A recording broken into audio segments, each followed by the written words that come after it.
Hello and welcome to my YouTube channel. कैसे हैं आप सभी? आप सभी के लिए एक और स्टैटिक जीके के साथ आप सभी के सामने उपस्थित हुए हैं। तो चलिए फिर पढ़ना स्टार्ट करते हैं। यदि आप सभी नए हैं तो चैनल को सब्सक्राइब करके बेल आइकन प्रेस कर लीजिए, क्योंकि आप सभी को ऐसी ही अच्छी अच्छी वीडियो अब लगातार आप सभी को मिलेंगी। आपको बता दें, स्टैटिक जीके की ये वीडियो है। अभी आपको बताएंगे इसमें हम क्या क्या कवर भी करेंगे। तो ये यदि आपकी एसएससी जीडी का एग्ज़ाम देने जा रहे हैं तो उसके लिए बहुत ही इम्पोर्टेंट वीडियो होने वाली है। तो चलिए फिर पढ़ना स्टार्ट करते हैं और समझते हैं इस वीडियो में हम सबसे पहले क्या क्या कवर करेंगे। सबसे पहले एक कोट के साथ इसको शुरुआत करते हैं। हिम्मत मत खोना, अभी बहुत आगे तक जाना है। जिन्होंने कहा था तेरे बस का नहीं है, उनको भी करके कुछ दिखाना है। तो इस कोट को ध्यान में रखते हुए इस क्लास को शुरू किया जा रहा है। यदि आपको ये वीडियो पसंद आए तो लाइक करके अपने उन सभी मित्रों तक शेयर कीजिएगा जो भी एसएससी जीडी के एग्ज़ाम की तैयारी कर रहे हैं, या फिर आपके यहाँ स्टैटिक जीके जहाँ पर भी पूछी जाती हैं उन सभी के लिए इम्पॉर्टेंट है। तो आपको बता दें इस वीडियो में हम क्या क्या कवर करेंगे। सबसे पहले देखेंगे शास्त्रीय नृत्य, क्योंकि आपकी परीक्षा में 1 से 2 नंबर का शास्त्रीय नृत्य हर बार पूछा गया है। उसके बाद देखेंगे लोक नृत्य। उसके बाद देखेंगे राष्ट्रीय उद्यान, क्योंकि राष्ट्रीय उद्यान सभी जितने भी स्टेट हैं सभी स्टेट के राष्ट्रीय उद्यान देखेंगे। उसके बाद महत्वपूर्ण दिवस, महत्वपूर्ण दिवस से भी प्रश्न आपके यहाँ आते हैं। प्रमुख स्टेडियम, पिछली बार ऐसा देखा गया था कि स्टेडियम का नाम दे दिया जाता था और आपसे पूछा जाता है कि ये स्टेडियम कहाँ पर स्थित है। यदि अभी आपको पता है कि तो बताइए ईडन गार्डन कहाँ पर स्थित है। अगला देखेंगे महत्वपूर्ण ट्रॉफी, जैसे आपसे पूछ लिया जाता है कि जो संतोष ट्रॉफी है इसका संबंध किस खेल से है। तो इन सभी ट्रॉफियों को देखेंगे। और उसके बाद देखेंगे कुछ महत्वपूर्ण मंदिर, मंदिर किस जो है नदी के किनारे स्थित हैं और कौन से स्टेट या फिर शहर में स्थित हैं, जहाँ से भी आपके यहाँ प्रश्न पूछे गए हैं। उसके बाद देखेंगे महत्वपूर्ण बांध, जो आपकी परीक्षा के लिहाज से इम्पॉर्टेंट है, उन सभी बांधों को देखेंगे। तो आपने देख ही लिया होगा कि ये वीडियो आपकी परीक्षा के लिहाज से कितनी इम्पॉर्टेंट होने वाली है। तो आपकी भी थोड़ी सी जिम्मेदारी बनती है कि वीडियो को थोड़ा सा सपोर्ट कीजिए। बाकी हम आपके लिए लगातार ऐसी वीडियो बना रहे हैं। इससे पहले हमने एक स्टैटिक जीके की वीडियो आप सभी को प्रोवाइड किया है, जिसमें हमने काफ़ी सारे टॉपिक आप सभी के साथ डिस्कस किए हैं। तो यदि आपने नहीं देखा है तो उसकी लिंक आपको सबसे पहले डिस्क्रिप्शन में मिल जाएगी। उसके बाद आपको टेलीग्राम का लिंक मिल जाएगा, जहाँ से आप इसकी PDF ले करके और जो है एग्ज़ाम से पहले एक बार आप रिवाइज़ कर सकते हैं। तो है ना काफ़ी अच्छी बात। चलिए फिर पढ़ना स्टार्ट करते हैं और वीडियो को अभी लाइक कर दीजिए और क्लास को शुरू करते हैं। एक बार मोटिवेशन कोड को और ध्यान में रख लीजिए कि हिम्मत मत खोना, अभी बहुत आगे जाना है। जिन्होंने कहा था तेरे बस का नहीं है, उनको अभी कुछ कर दिखाना है। तो इस बात को ध्यान में रखिए और फिर चलते हैं क्लास की ओर। आप सभी के लिए कुछ राज्य के जो लोक नृत्य हैं और शास्त्रीय नृत्य हैं उन सभी को हमने एक टेबल के फॉर्म में तैयार किया है। तो आपको देखना है ध्यान से। जो आपकी परीक्षा में पूछे गए हैं हमने सिर्फ उन्हीं को इसमें शामिल किया है। तो ध्यान से देखेंगे। सबसे पहला राज्य है आंध्र प्रदेश। आंध्र प्रदेश का एक लोक नृत्य है जिसको बोलते हैं चंगू, और ये आपसे कई बार पूछा गया है। और जो शास्त्रीय नृत्य है यहाँ का कुचिपुड़ी है। तो दोनों चीज़ों को आपको ध्यान रखना है कि जो कुचिपुड़ी है ये कहाँ का शास्त्रीय नृत्य है, तो ये आंध्र प्रदेश का है। और जो यहाँ से एक लोक नृत्य पूछा गया है उसका नाम है चंगू, तो आपको बहुत अच्छे से याद रखना है। अगला देखेंगे बिहू। जो बिहू है ये असम राज्य का लोक नृत्य है और आपसे ये कई बार पूछा गया है, तो आपको ज़रूर याद रखना है। अगर आपसे पूछा जाता है जो बिहू है ये किस राज्य का है, तो आपको आंसर करना होता है असम। असम राज्य का जो है ये लोक नृत्य है बिहू। और यहाँ का जो शास्त्रीय नृत्य है उसका नाम है सत्रिया नृत्य। जो सत्रिया नृत्य है इसका संबंध अगर आपसे पूछा जाए कहाँ से है, तो ये असम राज्य से है। तो आपने दोनों को याद कर लिया होगा। अगर आपसे पूछा जाए कुचिपुड़ी कहाँ से है, तो आंध्र प्रदेश, और सत्रिया नृत्य जो है ये असम राज्य से है। अगर आपसे पूछा जाए शास्त्रीय नृत्यों की संख्या कितनी है, तो इनकी संख्या है टोटल 8। याद रखना है, ये भी प्रश्न आपकी परीक्षा में पूछा जा चुका है। बिहार से एक नृत्य आपको याद रखना है जाट जटिन, और ये बिहार और झारखंड दोनों रीजन में किया जाता है, लेकिन आपको मोस्टली बिहार के रूप में ये पूछा गया है, इसलिए आपको इसे याद रखना है। गुजरात से अगर हम बात करें तो यहाँ से आपको गरबा याद रखना है और डांडिया याद रखना है। डांडिया और गरबा, ये जो दोनों नृत्य हैं ये आपसे बहुत बार पूछे गए हैं। इनका संबंध गुजरात राज्य से है, तो ध्यान रखना है आपको। अगर आपसे बात करें हम जम्मू कश्मीर की, तो जम्मू कश्मीर का एक काफ़ी प्रसिद्ध लोक नृत्य है जिसका नाम है दमहल। दमहल कई बार पूछा गया है। और केरल राज्य से अगर हम बात करें तो चकयार और कुथु ये दोनों पूछे गए हैं, और जो पदयाड़ी है ये भी केरल राज्य में किया जाता है। लेकिन केरल से आपको जो शास्त्रीय नृत्य हैं उनको याद रखना है। यहाँ पर कथकली और मोहिनीअट्टम ये दोनों बहुत इंपॉर्टेंट हैं। कथकली और मोहिनीअट्टम ये दोनों केरल राज्य के शास्त्रीय नृत्य हैं। तो यहाँ पर आपने कुल मिलाकर के 4 शास्त्रीय नृत्यों को देख लिया है। सबसे पहला कुचिपुड़ी आपसे पूछा जाता है आंध्र प्रदेश, दूसरा है असम, यहाँ से सत्रिया नृत्य, और कथकली और मोहिनीअट्टम जो दोनों हैं ये कहाँ के हैं, तो ये दोनों लोक नृत्य केरल राज्य के हैं। तो 4 लोक नृत्य आपने तैयार कर लिए, और कुछ ये शास्त्रीय नृत्य हैं और ये लोक नृत्य हैं। अब हम चलते हैं आगे और बाकी लोक नृत्यों को आप सभी के साथ डिस्कस करते हैं। अगला है, अगर आपसे पूछा जाए कर्नाटक राज्य से, तो कर्नाटक राज्य से काफ़ी इंपॉर्टेंट है डोलू और कुनिथा, वीरागेज, और यहाँ से एक कई बार पूछा गया है यक्षगान। तो आपको इसे याद कर लेना है। यक्षगान अगर आपसे पूछा जाए कि यक्षगान जो लोक नृत्य है ये कहाँ का है, तो ये कर्नाटक राज्य का लोक नृत्य है। और महाराष्ट्र से आपको काफ़ी इंपॉर्टेंट है, याद रखना है लावड़ी और तमाशा। लावड़ी और तमाशा ये दोनों महाराष्ट्र राज्य के हैं। इन दोनों को भी आपको काफ़ी अच्छे से याद रखना है।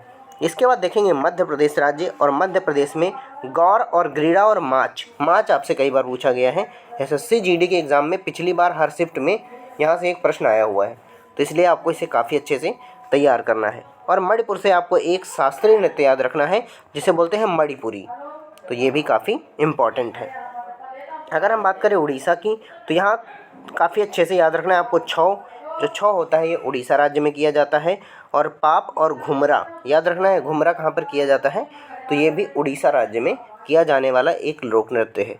और अगर हम बात करें यहाँ का शास्त्रीय नृत्य, तो यहाँ का शास्त्रीय नृत्य है ओडिसी। तो 2 शास्त्रीय नृत्य ये हो गए, टोटल 6 शास्त्रीय नृत्य आप सभी ने पढ़ लिए हैं। अगर पंजाब की बात करें तो पंजाब से 2 याद रखना है, भंगड़ा और गिद्धा, ये दोनों आपसे कई बार पूछे गए हैं। भंगड़ा और गिद्धा कहाँ के हैं, तो पंजाब के हैं। राजस्थान के ये नृत्य कई बार आपसे पूछे हैं गए हुए हैं, जैसे कालबेलिया, घूमरा, तेरा ताली। आपको याद रखना है, अगर आपसे पूछा जाता है कि जो तेरा ताली लोक नृत्य है इसका संबंध किस राज्य से है, तो इसका सही उत्तर हो जाएगा इसका संबंध है राजस्थान से। तो ये कहाँ का संबंध है इसका, तो राजस्थान से, ध्यान रखना है। और तमिलनाडु में करगम, कोलट्टम, थटप्पम ये सभी तमिलनाडु राज्य के हैं। लेकिन आपको यहाँ से शास्त्रीय नृत्य याद रखना है भारतनाट्यम। भारतनाट्यम, जो भारतनाट्यम है इसका संबंध किस राज्य से है, तो ये तमिलनाडु राज्य से है, और तमिलनाडु का ये शास्त्रीय नृत्य है। आगे चलते हैं, यहाँ पर हमने काफ़ी अच्छे से लिखा है, इसको आप देख सकते हैं। तमिलनाडु राज्य में भारतनाट्यम आपको याद रखना है, करगम, कोलट्टम और थपट्टम और बोम्बालट्टम, जिसमें अट्टम अट्टम लगा हो समझ लो तमिलनाडु का है। लेकिन आपको भारतनाट्यम काफ़ी अच्छे से याद रखना है। और एक चीज़ और आपको करना है, थोड़ा सा होमवर्क करिएगा। जो भारतनाट्यम है, कुचिपुड़ी है, इन सभी के जो कुछ फेमस नाम हैं, प्रसिद्ध कलाकार हैं, उनको आप ज़रूर याद कर लीजिएगा, जिससे क्योंकि यहाँ से भी आपके यहाँ प्रश्न पूछे गए हैं। यदि आप सभी को नहीं मिल पाता है तो आप हमें कमेंट कीजिएगा, हम आपको बताएंगे। और इससे पहले हमने एक वीडियो किया है जिसमें आपके इन सभी शास्त्रीय नृत्यों को हमने कवर किया है, तो वहाँ से भी आप देख सकते हैं। उसकी लिंक अगर आप चाहिए तो कमेंट में आप करिएगा, हम वहाँ पर पिन कर देंगे। अब देखेंगे हम उत्तर प्रदेश। उत्तर प्रदेश में आपको रासलीला लोक नृत्य याद रखना है, नौटंकी याद रखना है। नौटंकी, ये दोनों लोक नृत्य कई बार पूछे गए हैं, तो ये उत्तर प्रदेश के लोक नृत्य हैं। और कथक को याद रखना है, ये यहाँ का शास्त्रीय नृत्य है। तो एक बार हम सभी शास्त्रीय नृत्यों को आप सभी को रिवाइज़ करा देते हैं, आप हमारे साथ रिवाइज़ कीजिए। अगर आपसे पूछा जाए आंध्र प्रदेश राज्य का शास्त्रीय नृत्य क्या है, तो आप आंसर करेंगे कुचिपुड़ी। यहाँ पर आप देख सकते हैं कि कुचिपुड़ी कहाँ का है, ये आंध्र प्रदेश का है। असम में आपको सत्रिया याद रखना है। केरल में 2 याद रखने हैं आपको, कथकली और मोहिनीअट्टम। इसके अलावा अगर हम बात करें तो मणिपुर में मणिपुरी याद रखना है, और ओडिशा में आपको ओडिसी याद रखना है। तो ये हो गए। और इसके अलावा आपको तमिलनाडु राज्य का भारतनाट्यम काफ़ी अच्छे से याद रखना है। उसके बाद कथक जो है ये उत्तर प्रदेश का है। तो ये सभी शास्त्रीय नृत्य हो गए। बाकी जो लोक नृत्य हैं उन सभी को हम आगे डिस्कस करते हैं। तो चलिए फिर देखते हैं उत्तर प्रदेश से हमने आप सभी को क्या क्या बता दिया है। तो उत्तर प्रदेश से आपको ध्यान रखना है रासलीला और नौटंकी। पश्चिम बंगाल में यदि बात करें तो यहाँ पर जुहिरा काफ़ी इंपॉर्टेंट है, नकनी और डोमिनी और चाऊ, ये लोक नृत्य आपसे कई बार पूछे गए हैं, तो आप इन्हें ज़रूर याद रखिएगा। जुहिरा आपसे कई बार पूछा गया है, नकनी आपसे पूछा जा चुका है और डोमिनी भी पूछा गया है। अरुणाचल प्रदेश में आपको याद रखना है बारदो छम लोक नृत्य पूछा गया है और एक युद्ध नृत्य होता है, इसको भी ध्यान रखिएगा। अगर आपसे पूछा जाए कि जो युद्ध नृत्य है इसका संबंध किस राज्य से है, तो ये अरुणाचल प्रदेश से। क्या कहते हैं? युद्ध नृत्य। माउस से लिखने में थोड़ी सी समस्या होती है, लेकिन आपको ध्यान रखना है युद्ध नृत्य जो है ये अरुणाचल प्रदेश का है और बारदो छम भी अरुणाचल प्रदेश राज्य का है। गोवा से आपको एक याद रखना है, फुगड़ी बोलते हैं इसको, और ये कई बार पूछा गया है, तो फुगड़ी को आपको काफ़ी अच्छे से याद रखना है। और हिमाचल प्रदेश में तनी एक लोक नृत्य होता है, इसको आपको याद रखना है हिमाचल प्रदेश में। हरियाणा के कई लोक नृत्य हैं, इनको आपको याद रखना है। मंजीरा कई बार पूछा गया है, मंजीरा नृत्य होता है यहाँ पर, और धमाल नृत्य होता है, तो इनको आपको अच्छे से याद रखना है। आप सभी 1 से 2 बार वीडियो को पूरा देखेंगे, डेफिनेटली आपको सभी लोक नृत्य तैयार हो जाएंगे। तो हमने एक टॉपिक कंप्लीट कर लिया है जिसका नाम था लोक नृत्य और शास्त्रीय नृत्य, और इन दोनों टॉपिक को हमने कवर कर दिया है। अब हम देखेंगे भारत के जो राष्ट्रीय उद्यान हैं, क्योंकि यहाँ से जुड़ा लगभग 1 से 2 प्रश्न आपके यहाँ आना निश्चित होता है। 1 या 2 प्रश्न आपके यहाँ हर बार पूछे गए हैं। तो चलिए पढ़ना स्टार्ट करते हैं। यदि आप सभी को वीडियो अच्छी लगे तो एटलीस्ट लाइक ज़रूर कीजिएगा और अपने सभी मित्रों तक शेयर कीजिएगा। और यदि आपने अभी तक चैनल के साथ जुड़े नहीं हैं तो एक बार सब्सक्राइब करके बेल बटन प्रेस कर लीजिए, आपको ऐसे ही इम्पॉर्टेंट वीडियो मिलती रहेंगी। तो चलिए फिर देखते हैं। आंध्र प्रदेश राज्य में आपको 4 राष्ट्रीय उद्यान याद रखने हैं। आंध्र प्रदेश राज्य में 4 राष्ट्रीय उद्यान, सबसे पहले Papikonda national park, Shri Venkateswara national park, Coringa वन्यजीव अभ्यारण्य और कृष्णा वन्यजीव अभ्यारण्य। ये 4 नेशनल पार्क आपसे बार बार पूछे गए हैं, ये आंध्र प्रदेश राज्य के हैं। एक बार फिर से आप सभी को रिवाइज कराएंगे। सबसे पहले आपको याद रखना है पापीकोंडा नेशनल पार्क, ये कहाँ है? तो ये भी है आंध्र प्रदेश में। इसके बाद बता दें आपको श्री वेंकटेश राष्ट्रीय उद्यान, कोरिंग वन्यजीव अभ्यारण्य और कृष्णा वन्यजीव अभ्यारण्य, ये आंध्र प्रदेश राज्य में स्थित हैं। तो चारों को आपको याद रखना है। अब हम चलते हैं अगले स्टेट की ओर, और अब हम देखेंगे असम राज्य में, क्योंकि असम के भी बहुत बार पूछे जा चुके हैं। असम जो राज्य है यहाँ पर आपको याद रखना है काजीरंगा राष्ट्रीय उद्यान, और यहाँ से एक चीज़ और ध्यान रखना है, यहाँ एक सींग वाले गैंडे पाए जाते हैं। तो ये भी कई बार परीक्षा में पूछा गया है कि जो एक सींग वाले गैंडे हैं वो किस राज्य में पाए जाते हैं, तो इसका सही उत्तर होता है असम, असम के काजीरंगा राष्ट्रीय उद्यान में। अगर बात करें हम दूसरा, Dibru Saikhowa, Manas National Park, Nameri National park और ओरंग नेशनल पार्क, ये सभी असम के नेशनल पार्क हैं। और जो डिब्रू सखोवा है यहाँ पर जंगली गधे पाए जाते हैं, माफ़ कीजिएगा, जंगली जो घोड़ा होता है वो पाया जाता है।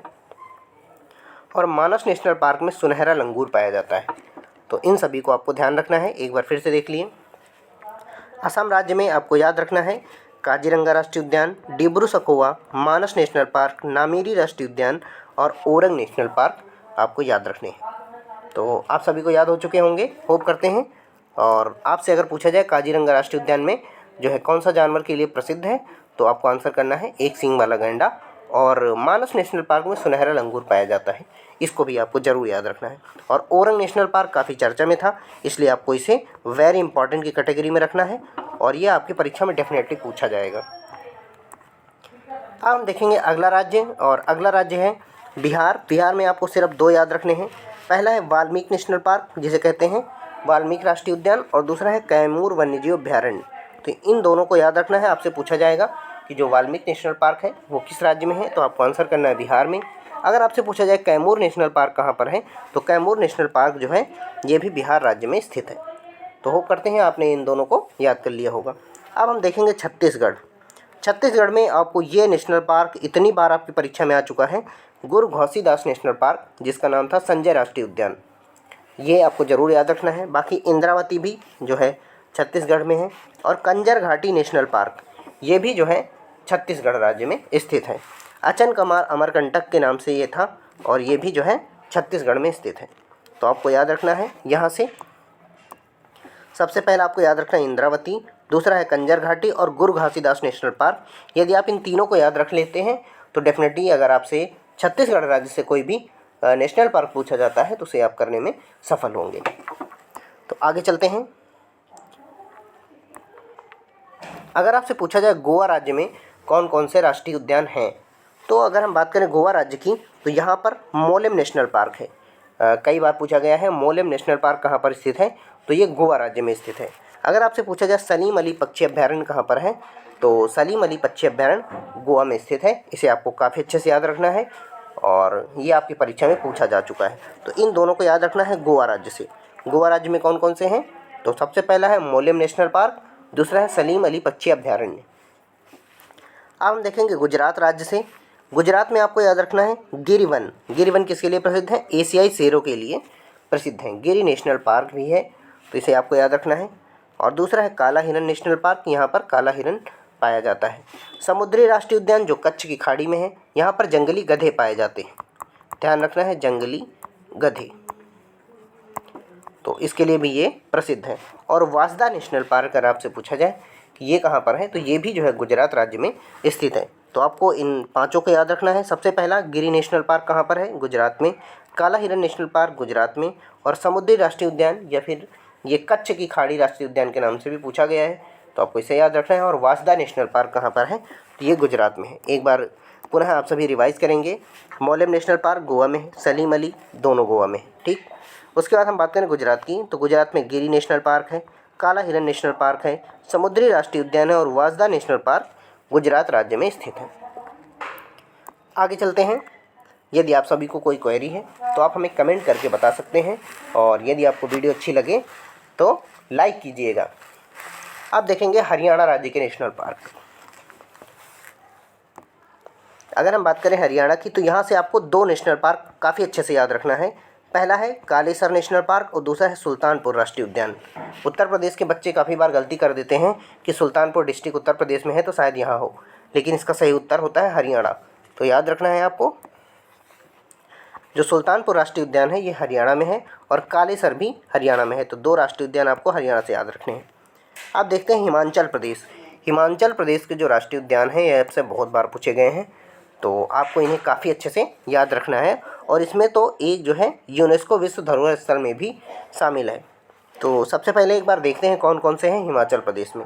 सबसे पहले याद रखना है Pin Valley National Park, Great Himalayan National Park, Inder Kila National Park, Khir Ganga National park और सिमली बालबारा नेशनल पार्क, ये भी जो है हिमाचल प्रदेश में है। एक बार हमारे साथ आप रिवाइज कीजिएगा। जो पिन वैली राष्ट्रीय उद्यान है ये हिमाचल प्रदेश में है, और ग्रेट हिमालयन राष्ट्रीय उद्यान भी हिमाचल प्रदेश में है, और इंदर किला नेशनल पार्क जो है ये भी हिमाचल प्रदेश में है, और खीर गंगा नेशनल पार्क या खीर गंगा राष्ट्रीय उद्यान हिमाचल प्रदेश में स्थित है, और सिंबल बारा राष्ट्रीय उद्यान जो है ये भी हिमाचल प्रदेश राज्य में स्थित है। लेकिन आपको याद रखना है ग्रेट हिमालयन नेशनल पार्क एक यूनेस्को विश्व धरोहर स्थल भी है। तो होप करते हैं आपने यहाँ तक वीडियो को काफ़ी अच्छे से एंजॉय किया होगा। तो चलते हैं अब आप सभी के साथ आगे। अब हम देखेंगे जम्मू कश्मीर राज्य के प्रमुख नेशनल पार्क। सबसे पहले आपको याद रखना है Dachigam National Park, Hemis National Park, Kishtwar National Park, Salim Ali राष्ट्रीय उद्यान। इससे पहले हमने सलीम अली पक्षी अभ्यारण्य पढ़ा था जो गोवा में था, लेकिन आपको ध्यान रखना है सलीम अली राष्ट्रीय उद्यान कहाँ पर है, तो ये जम्मू कश्मीर राज्य में स्थित है। जो हेमिस नेशनल पार्क है इसका काफ़ी हिस्सा लद्दाख के अंतर्गत आता है, तो आपको ध्यान रखना है कि ये मुख्यतः लद्दाख के अंतर्गत है हेमिस नेशनल पार्क। तो याद रखना ये कहाँ पर है, लद्दाख। और दाचिगम नेशनल पार्क से एक काफ़ी इंपॉर्टेंट जानकारी है, यहाँ पर कश्मीरी जो बारहसिंगा होते हैं उसके लिए ये दाचिगम नेशनल पार्क प्रसिद्ध है। तो एक बार पुनः देखिएगा, क्योंकि जम्मू कश्मीर जो है काफ़ी चर्चा में रहता है और काफ़ी खूबसूरत जगह है, इसलिए यहाँ के जो नेशनल पार्क हैं वो आपसे कई बार पूछे गए हैं। तो सबसे पहले याद रखना है आपको दाचिगम राष्ट्रीय उद्यान जम्मू कश्मीर राज्य में स्थित है। दूसरा अगर हम बात करें तो हेमिस राष्ट्रीय उद्यान लद्दाख रीजन में आता है, किश्तवाड़ जो राष्ट्रीय उद्यान है ये आता है जम्मू कश्मीर में, और सलीम अली जो राष्ट्रीय उद्यान है ये आता है जम्मू कश्मीर रीजन में। अगर आपसे पूछा जाए सलीम अली पक्षी अभ्यारण्य कहाँ पर है, तो उसका सही उत्तर हो जाएगा गोवा, और ये प्रश्न कई बार आया हुआ है, इसलिए आपको दोनों अच्छे से याद रखना है। अब हम देखेंगे झारखंड राज्य में, और झारखंड राज्य में आपको एक याद रखना है तबेला राष्ट्रीय उद्यान। जो तबेला राष्ट्रीय उद्यान है ये जो है जंगली उल्लू और भालू, जंगली बैल, इन सब के लिए काफ़ी प्रसिद्ध है। तो आगे चलते हैं और कर्नाटक के जो है मुख्य राष्ट्रीय उद्यान देखते हैं। कर्नाटक में दांदेली राष्ट्रीय उद्यान स्थित है और नागरहोल जो राष्ट्रीय उद्यान है जिसे राजीव गांधी राष्ट्रीय उद्यान के नाम से जाना जाता है। आगे चलते हैं आप सभी के साथ। यहाँ पर हमने जितने भी कर्नाटक राज्य के राष्ट्रीय उद्यान हैं उन सभी को एक साथ इकट्ठे लिख दिया है, तो आप सभी यहाँ पर इन्हें देख सकते हैं। सबसे पहला अगर हम बात करें तो दांदेली राष्ट्रीय उद्यान कई बार पूछा गया है, ये कर्नाटक राज्य में है। नागरहोल भी बहुत इंपॉर्टेंट है, नागरहोल का दूसरा नाम है राजीव गांधी राष्ट्रीय उद्यान। अगला है बांदीपुर राष्ट्रीय उद्यान। बांदीपुर राष्ट्रीय उद्यान भी वेरी इंपॉर्टेंट है। और बैनरघट्टा जो राष्ट्रीय उद्यान है ये भी कर्नाटक राज्य में स्थित है। कुद्रेमुख राष्ट्रीय उद्यान कर्नाटक में है और आंसी राष्ट्रीय उद्यान ये भी जो है कर्नाटक राज्य में स्थित है। जो बैनरघट्टा राष्ट्रीय उद्यान है ये सुस्त भालू के लिए प्रसिद्ध है। तो एक बार पुनः आप कर्नाटक के जितने भी राष्ट्रीय उद्यान हैं उन्हें देख सकते हैं। सबसे पहला देखेंगे दांदेली राष्ट्रीय उद्यान, नागरहोल राष्ट्रीय उद्यान जिसे राजीव गांधी राष्ट्रीय उद्यान के नाम से जानते हैं, बांदीपुर राष्ट्रीय उद्यान, बैनरघट्टा राष्ट्रीय उद्यान, कुद्रेमुख राष्ट्रीय उद्यान और आंसी राष्ट्रीय उद्यान, ये सभी प्रमुख राष्ट्रीय उद्यान हैं कर्नाटक राज्य के। तो होप करते हैं आपने कर्नाटक के सभी राष्ट्रीय उद्यान तैयार कर लिए होंगे। आप यहाँ पर देखेंगे केरल राज्य के प्रमुख जितने भी राष्ट्रीय उद्यान हैं उन सभी को देखेंगे। सबसे पहला है पम्बादम सोला राष्ट्रीय उद्यान। क्या नाम है इसका? पम्बादम। देखते हैं पम्बादम सोला राष्ट्रीय उद्यान, ये केरल राज्य में स्थित है। इराविकुलम, ये आपसे कई बार पूछा गया है। इराविकुलम राष्ट्रीय उद्यान जो नीलगिरी ताहर के लिए प्रसिद्ध है और ये पश्चिमी घाटों में पाया जाता है, तो इसे आपको ध्यान रखना है। इराविकुलम आपसे पूछा गया है कि ये कहाँ किस राज्य में स्थित है, तो इसका सही उत्तर हो जाएगा केरल। इसके बाद ध्यान रखेंगे मैथिकटन सोल नेशनल पार्क, ये जो है केरल में है। और साइलेंट वैली या फिर मौन घाटी के रूप में इसे जाना जाता है, ये भी वेरी इंपॉर्टेंट है। तो साइलेंट वैली अगर आपसे पूछा जाए कि कहाँ पर स्थित है तो ये केरल राज्य में स्थित है। हिंदी में इसे कहते हैं मौन घाटी राष्ट्रीय उद्यान। और ये शेर पूँछ जो है इसके लिए प्रसिद्ध है, तो आपको ध्यान रखना है। शेर पूँछ वाला ये एक बंदर टाइप का जानवर होता है, बंदर ही होता है, तो ध्यान रखना है ये कहाँ पर पाया जाता है, तो ये साइलेंट वैली में पाया जाता है। दो और याद रखने हैं, अनाईमुड़ी और पेरियार। अनाईमुड़ी सोला राष्ट्रीय उद्यान कहाँ पर है? ये केरल में है। और पेरियार राष्ट्रीय उद्यान भी केरल में स्थित है। तो आपको दोनों को काफ़ी अच्छे से ध्यान रखना है। एक बार आप रिवाइज कर लीजिए। पम्बादम सोला राष्ट्रीय उद्यान केरल में है, इराविकुलम राष्ट्रीय उद्यान भी केरल में है, मैथिकटन जो सोल नेशनल पार्क है ये भी केरल में है, और मौन घाटी जिसे साइलेंट वैली के रूप में जाना जाता है ये कहाँ पर है? ये भी केरल में स्थित है। अनाईमुड़ी जो है ये भी केरल में है और पेरियार राष्ट्रीय उद्यान भी केरल राज्य में स्थित है, ध्यान रखना है। और इराविकुलम जो नीलगिरी पर ताहर पाया जाता है उसके लिए प्रसिद्ध है, और शेर पूँछ वाले बंदर के लिए साइलेंट वैली प्रसिद्ध है। अब हम चलते हैं अगले राज्य की ओर और देखेंगे यहाँ पर जितने भी महाराष्ट्र से जुड़े हुए हैं उन सभी को देखते हैं। महाराष्ट्र के कुछ जो है नेशनल पार्क काफ़ी फेमस हैं और ये बार बार परीक्षा में पूछे भी जाते हैं, तो इसलिए हमने इन सभी को एक साथ यहाँ पर इकट्ठे किया है। देखेंगे महाराष्ट्र राज्य में सबसे पहले बांधवगढ़ टाइगर रिजर्व है ये, लेकिन ये नेशनल पार्क भी है, इसलिए इसको ध्यान रखना है। पेंच राष्ट्रीय उद्यान भी है यहाँ पर, और कान्हा राष्ट्रीय उद्यान है, पन्ना राष्ट्रीय उद्यान है, माधव राष्ट्रीय उद्यान है और मांडला प्लांट जीवाश्म राष्ट्रीय उद्यान है। अगर आपसे पूछा जाए सबसे अधिक राष्ट्रीय उद्यान किस राज्य में है तो उसका सही उत्तर हो जाएगा मध्य प्रदेश। मध्य प्रदेश में सबसे अधिक राष्ट्रीय उद्यान हैं, इसको आपको नोट कर लेना है कहीं पर और ध्यान भी रखना है। तो एक बार पुनः आप सभी रिवाइज करेंगे हमारे साथ। बांधवगढ़ राष्ट्रीय उद्यान कहाँ पर है? मध्य प्रदेश में। पेंच राष्ट्रीय उद्यान मध्य प्रदेश। कान्हा बहुत बार पूछा गया है, कान्हा नेशनल पार्क कहाँ पर है? तो ये मध्य प्रदेश में है। पन्ना राष्ट्रीय उद्यान मध्य प्रदेश में है, माधव राष्ट्रीय उद्यान मध्य प्रदेश में है, और मांडला प्लांट जीवाश्म राष्ट्रीय उद्यान भी कहाँ पर है? तो ये भी मध्य प्रदेश राज्य में स्थित है। और कुछ अन्य हैं यहाँ पर और देख लीजिए। अगर आपसे पूछा जाए पेंच राष्ट्रीय उद्यान कहाँ पर है, तो जो पेंच राष्ट्रीय उद्यान है ये भी मध्य प्रदेश राज्य में स्थित है। संजय गांधी राष्ट्रीय उद्यान ध्यान रखना है ये कहाँ पर है? मध्य प्रदेश में। और ये सतपुड़ा राष्ट्रीय उद्यान है, ध्यान रखना है। क्या नाम है इसका? सतपुड़ा। इन दोनों को इंटरचेंज कर लीजिएगा, सतपुड़ा। सतपुड़ा राष्ट्रीय उद्यान अगर आपसे पूछा जाए तो ये भी मध्य प्रदेश राज्य में स्थित है। और वन विहार राष्ट्रीय उद्यान और Kuno national park. Kuno national park काफ़ी चर्चा में था, इसलिए आपको ज़रूर याद रखना है किस राज्य में स्थित है, तो ये मध्य प्रदेश राज्य में स्थित है। मध्य प्रदेश में एक बार पुनः हमारे साथ आप रिवाइज कर सकते हैं कि जो है पेंच नेशनल पार्क मध्य प्रदेश, संजय गांधी राष्ट्रीय उद्यान मध्य प्रदेश, और सतपुड़ा नेशनल पार्क कहाँ पर है? मध्य प्रदेश में।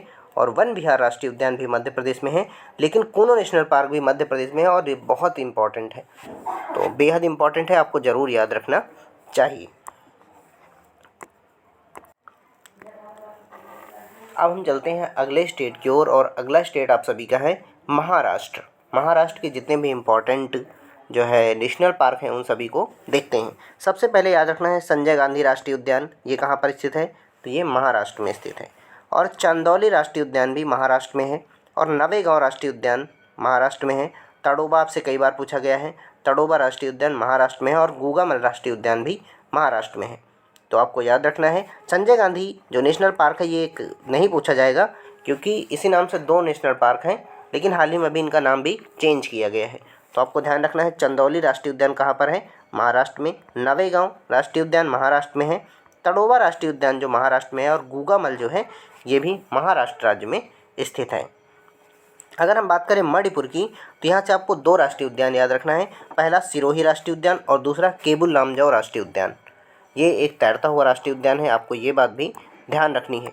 तो मणिपुर से आपको 2 याद रखने हैं, पहला है केबुल लामजाओ और दूसरा है सिरोही राष्ट्रीय उद्यान। ये संघई वाले जो मृग होता है उसके लिए काफ़ी प्रसिद्ध है।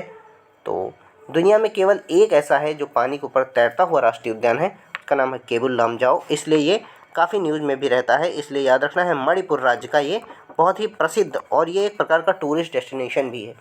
तो ध्यान रखना है जो मणिपुर का है केबुल लामजाओ नेशनल पार्क, इसे आपको डेफिनेटली ध्यान में रखना चाहिए। अब जो कुछ छोटे छोटे राज्य हैं यहाँ से भी कभी कभी आपकी परीक्षा में प्रश्न पूछ लिया जाता है।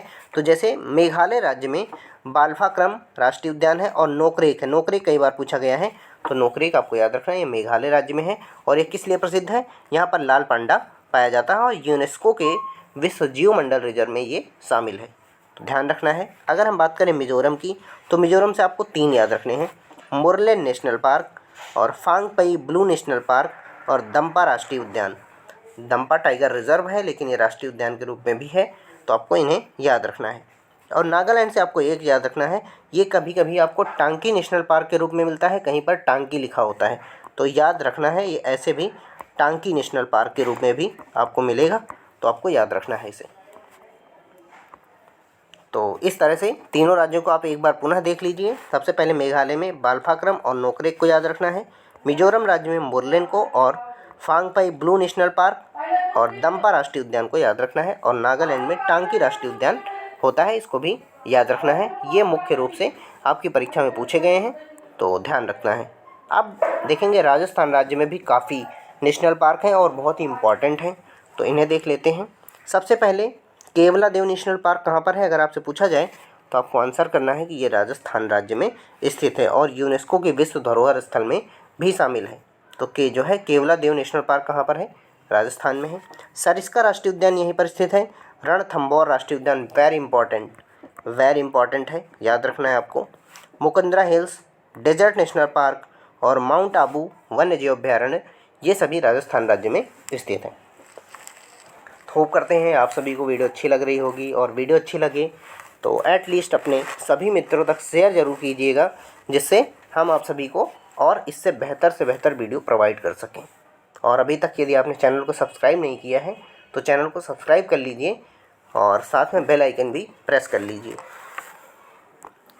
आगे चलते हैं, एक बार पुनः आप रिवाइज कर सकते हैं। Keoladeo national park, Sariska, Ranthambore, Mukunda hills, desert national park और माउंट आबू नेशनल पार्क, ये सभी राजस्थान के प्रमुख जो है नेशनल पार्क हैं।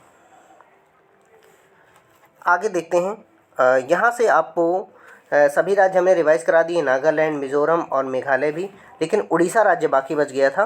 तो उड़ीसा से आपको 2 याद रखने हैं, सिमलीपाल नेशनल पार्क और भितरकनिका नेशनल पार्क याद रखना है। तो सिमलीपाल नेशनल पार्क अगर आपसे पूछा जाए तो ये उड़ीसा राज्य में है और भितरकनिका नेशनल पार्क भी उड़ीसा राज्य में स्थित है। सिमलीपाल यहाँ के कछुओं के लिए काफ़ी प्रसिद्ध है, तो इसलिए भितरकनिका भी काफ़ी प्रसिद्ध है। यहाँ पे जो है ओलिव रिडले कछुए पाए जाते हैं, तो ध्यान रखना है। ये आपसे कई बार पूछा गया है कि जो ओलिव रिडले कछुए हैं ये कहाँ पर पाए जाते हैं, तो ये उड़ीसा के भितरकनिका जो नेशनल पार्क है वहाँ पर पाए जाते हैं। आगे चलते हैं, आप सभी को सिक्किम के कुछ महत्वपूर्ण हैं, इनको आपको याद रखना है। जो सिक्किम राज्य है, सिक्किम के सबसे पहले सिक्किम में एक ही याद रखना है, खांग चेदोंग नेशनल पार्क, ये यूनेस्को के विश्व धरोहर स्थल में शामिल है और ये किस लिए प्रसिद्ध है? कस्तूरी हिरण के लिए। तो खांग चेदोंग जो नेशनल पार्क है ये कहाँ पर है? सिक्किम राज्य में है। अब तमिलनाडु के प्रमुख जो नेशनल पार्क हैं उन्हें देख लेते हैं। Mudumalai National Park, Mukurthi National Park, Indira Gandhi National Park, Guindy National park और मन्नार समुद्री राष्ट्रीय उद्यान, इनको आपको ध्यान रखना है। तो एक बार पुनः आप सभी देख सकते हैं, तमिलनाडु राज्य के भी कई बार आपसे पूछे गए हैं। तो इसमें मुदुमलाई नेशनल पार्क कहाँ पर है? तमिलनाडु राज्य में। मुकुंदी नेशनल पार्क भी तमिलनाडु में है। इंदरकिला नेशनल, माफ़ कीजिएगा, इंदिरा गांधी जिसे अन्नामलाई नेशनल पार्क कहा जाता है, तो ये भी जो है तमिलनाडु राज्य में स्थित है। और गिडी नेशनल पार्क भी तमिलनाडु में है और मन्नार समुद्री राष्ट्रीय उद्यान भी तमिलनाडु राज्य में स्थित है। तो होप करते हैं आप सभी ने इन सभी को अच्छे से तैयार कर लिया होगा। और यदि आप सभी को इसकी PDF चाहिए तो आप हमारे टेलीग्राम चैनल के साथ जुड़ जाइए। वहाँ से आप इसकी PDF काफ़ी अच्छे से डाउनलोड करके एग्ज़ाम से पहले यदि आप रिवाइज़ करके जाते हैं तो यकीन मानिए आप एग्ज़ाम देने के बाद डेफिनेटली कमेंट करके ज़रूर बताएंगे कि सर आपकी वीडियो से मुझे डेफिनेटली बहुत फ़ायदा मिला। सिर्फ आपको इतना याद रखना है कि जो भी वीडियो हम स्टैटिक जीके आप सभी को प्रोवाइड करा रहे हैं उनको आप देख करके जाइए। स्टैटिक जीके का एक भी प्रश्न आपका गलत नहीं होगा। 40 नंबर हैं आपके हाथ में, 40 में मैं इस बात की गारंटी लेता हूं कि 38 क्वेश्चन आप सभी सही करके आएंगे। तो चलिए अब आगे देखते हैं। तेलंगाना राज्य की अगर हम बात करें तो कासू ब्रह्मानंद रेड्डी राष्ट्रीय उद्यान तेलंगाना में है और महावीर हरिना वनस्थली नेशनल पार्क जो है ये भी तेलंगाना में है। अगर आपसे पूछा जाए महावीर कहाँ पर है, तो ये इससे पहले हमने वीडियो में आप सभी को बताया है कि महावीर नेशनल पार्क कहाँ पर है। एक बार हमें यदि आप सभी को याद है तो अभी कमेंट करिए और बताइए कि महावीर नेशनल पार्क कहाँ पर है। मृगवानी राष्ट्रीय उद्यान तेलंगाना में है और कावल वन्यजीव अभ्यारण्य भी तेलंगाना में है। त्रिपुरा से आपको 2 याद रखना है, बादल तेंदुआ राष्ट्रीय उद्यान और राजबाड़ी राष्ट्रीय उद्यान के नाम से पूछा गया है, इसे बाइसन भी कहते हैं। तो इन दोनों को आपको काफ़ी अच्छे से याद रखना है। अब हम चलते हैं अगले स्टेट की ओर और जिसमें देखेंगे उत्तराखंड के प्रमुख राष्ट्रीय उद्यान। अब देखते हैं उत्तराखंड राज्य के प्रमुख राष्ट्रीय उद्यान। सबसे पहले आपको यहाँ से याद रखना है राजा जी नेशनल पार्क कहाँ पर स्थित है? उत्तराखंड में। जिम कॉर्बेट नेशनल पार्क, अगर आपसे पूछा जाए सबसे पुराना नेशनल पार्क कौन सा है, तो सबसे पुराना नेशनल पार्क है जिम कॉर्बेट नेशनल पार्क। इसका पहले नाम था हैली नेशनल पार्क। तो ये दोनों पॉइंट आपको याद रखने हैं। हैली नेशनल पार्क के रूप में भी इसे जाना जाता था। अगला है गंगोत्री नेशनल पार्क, फूलों की घाटी, ये भी आपसे कई बार पूछा गया है। तो फूलों की घाटी नेशनल पार्क भी कहाँ पर है? उत्तराखंड राज्य में। गोविंद पशु विहार और नंदा देवी राष्ट्रीय उद्यान, ये सभी उत्तराखंड राज्य में है। नंदा देवी से एक चीज़ आपको ध्यान रखना है, ये यूनेस्को के विश्व धरोहर स्थल में शामिल है।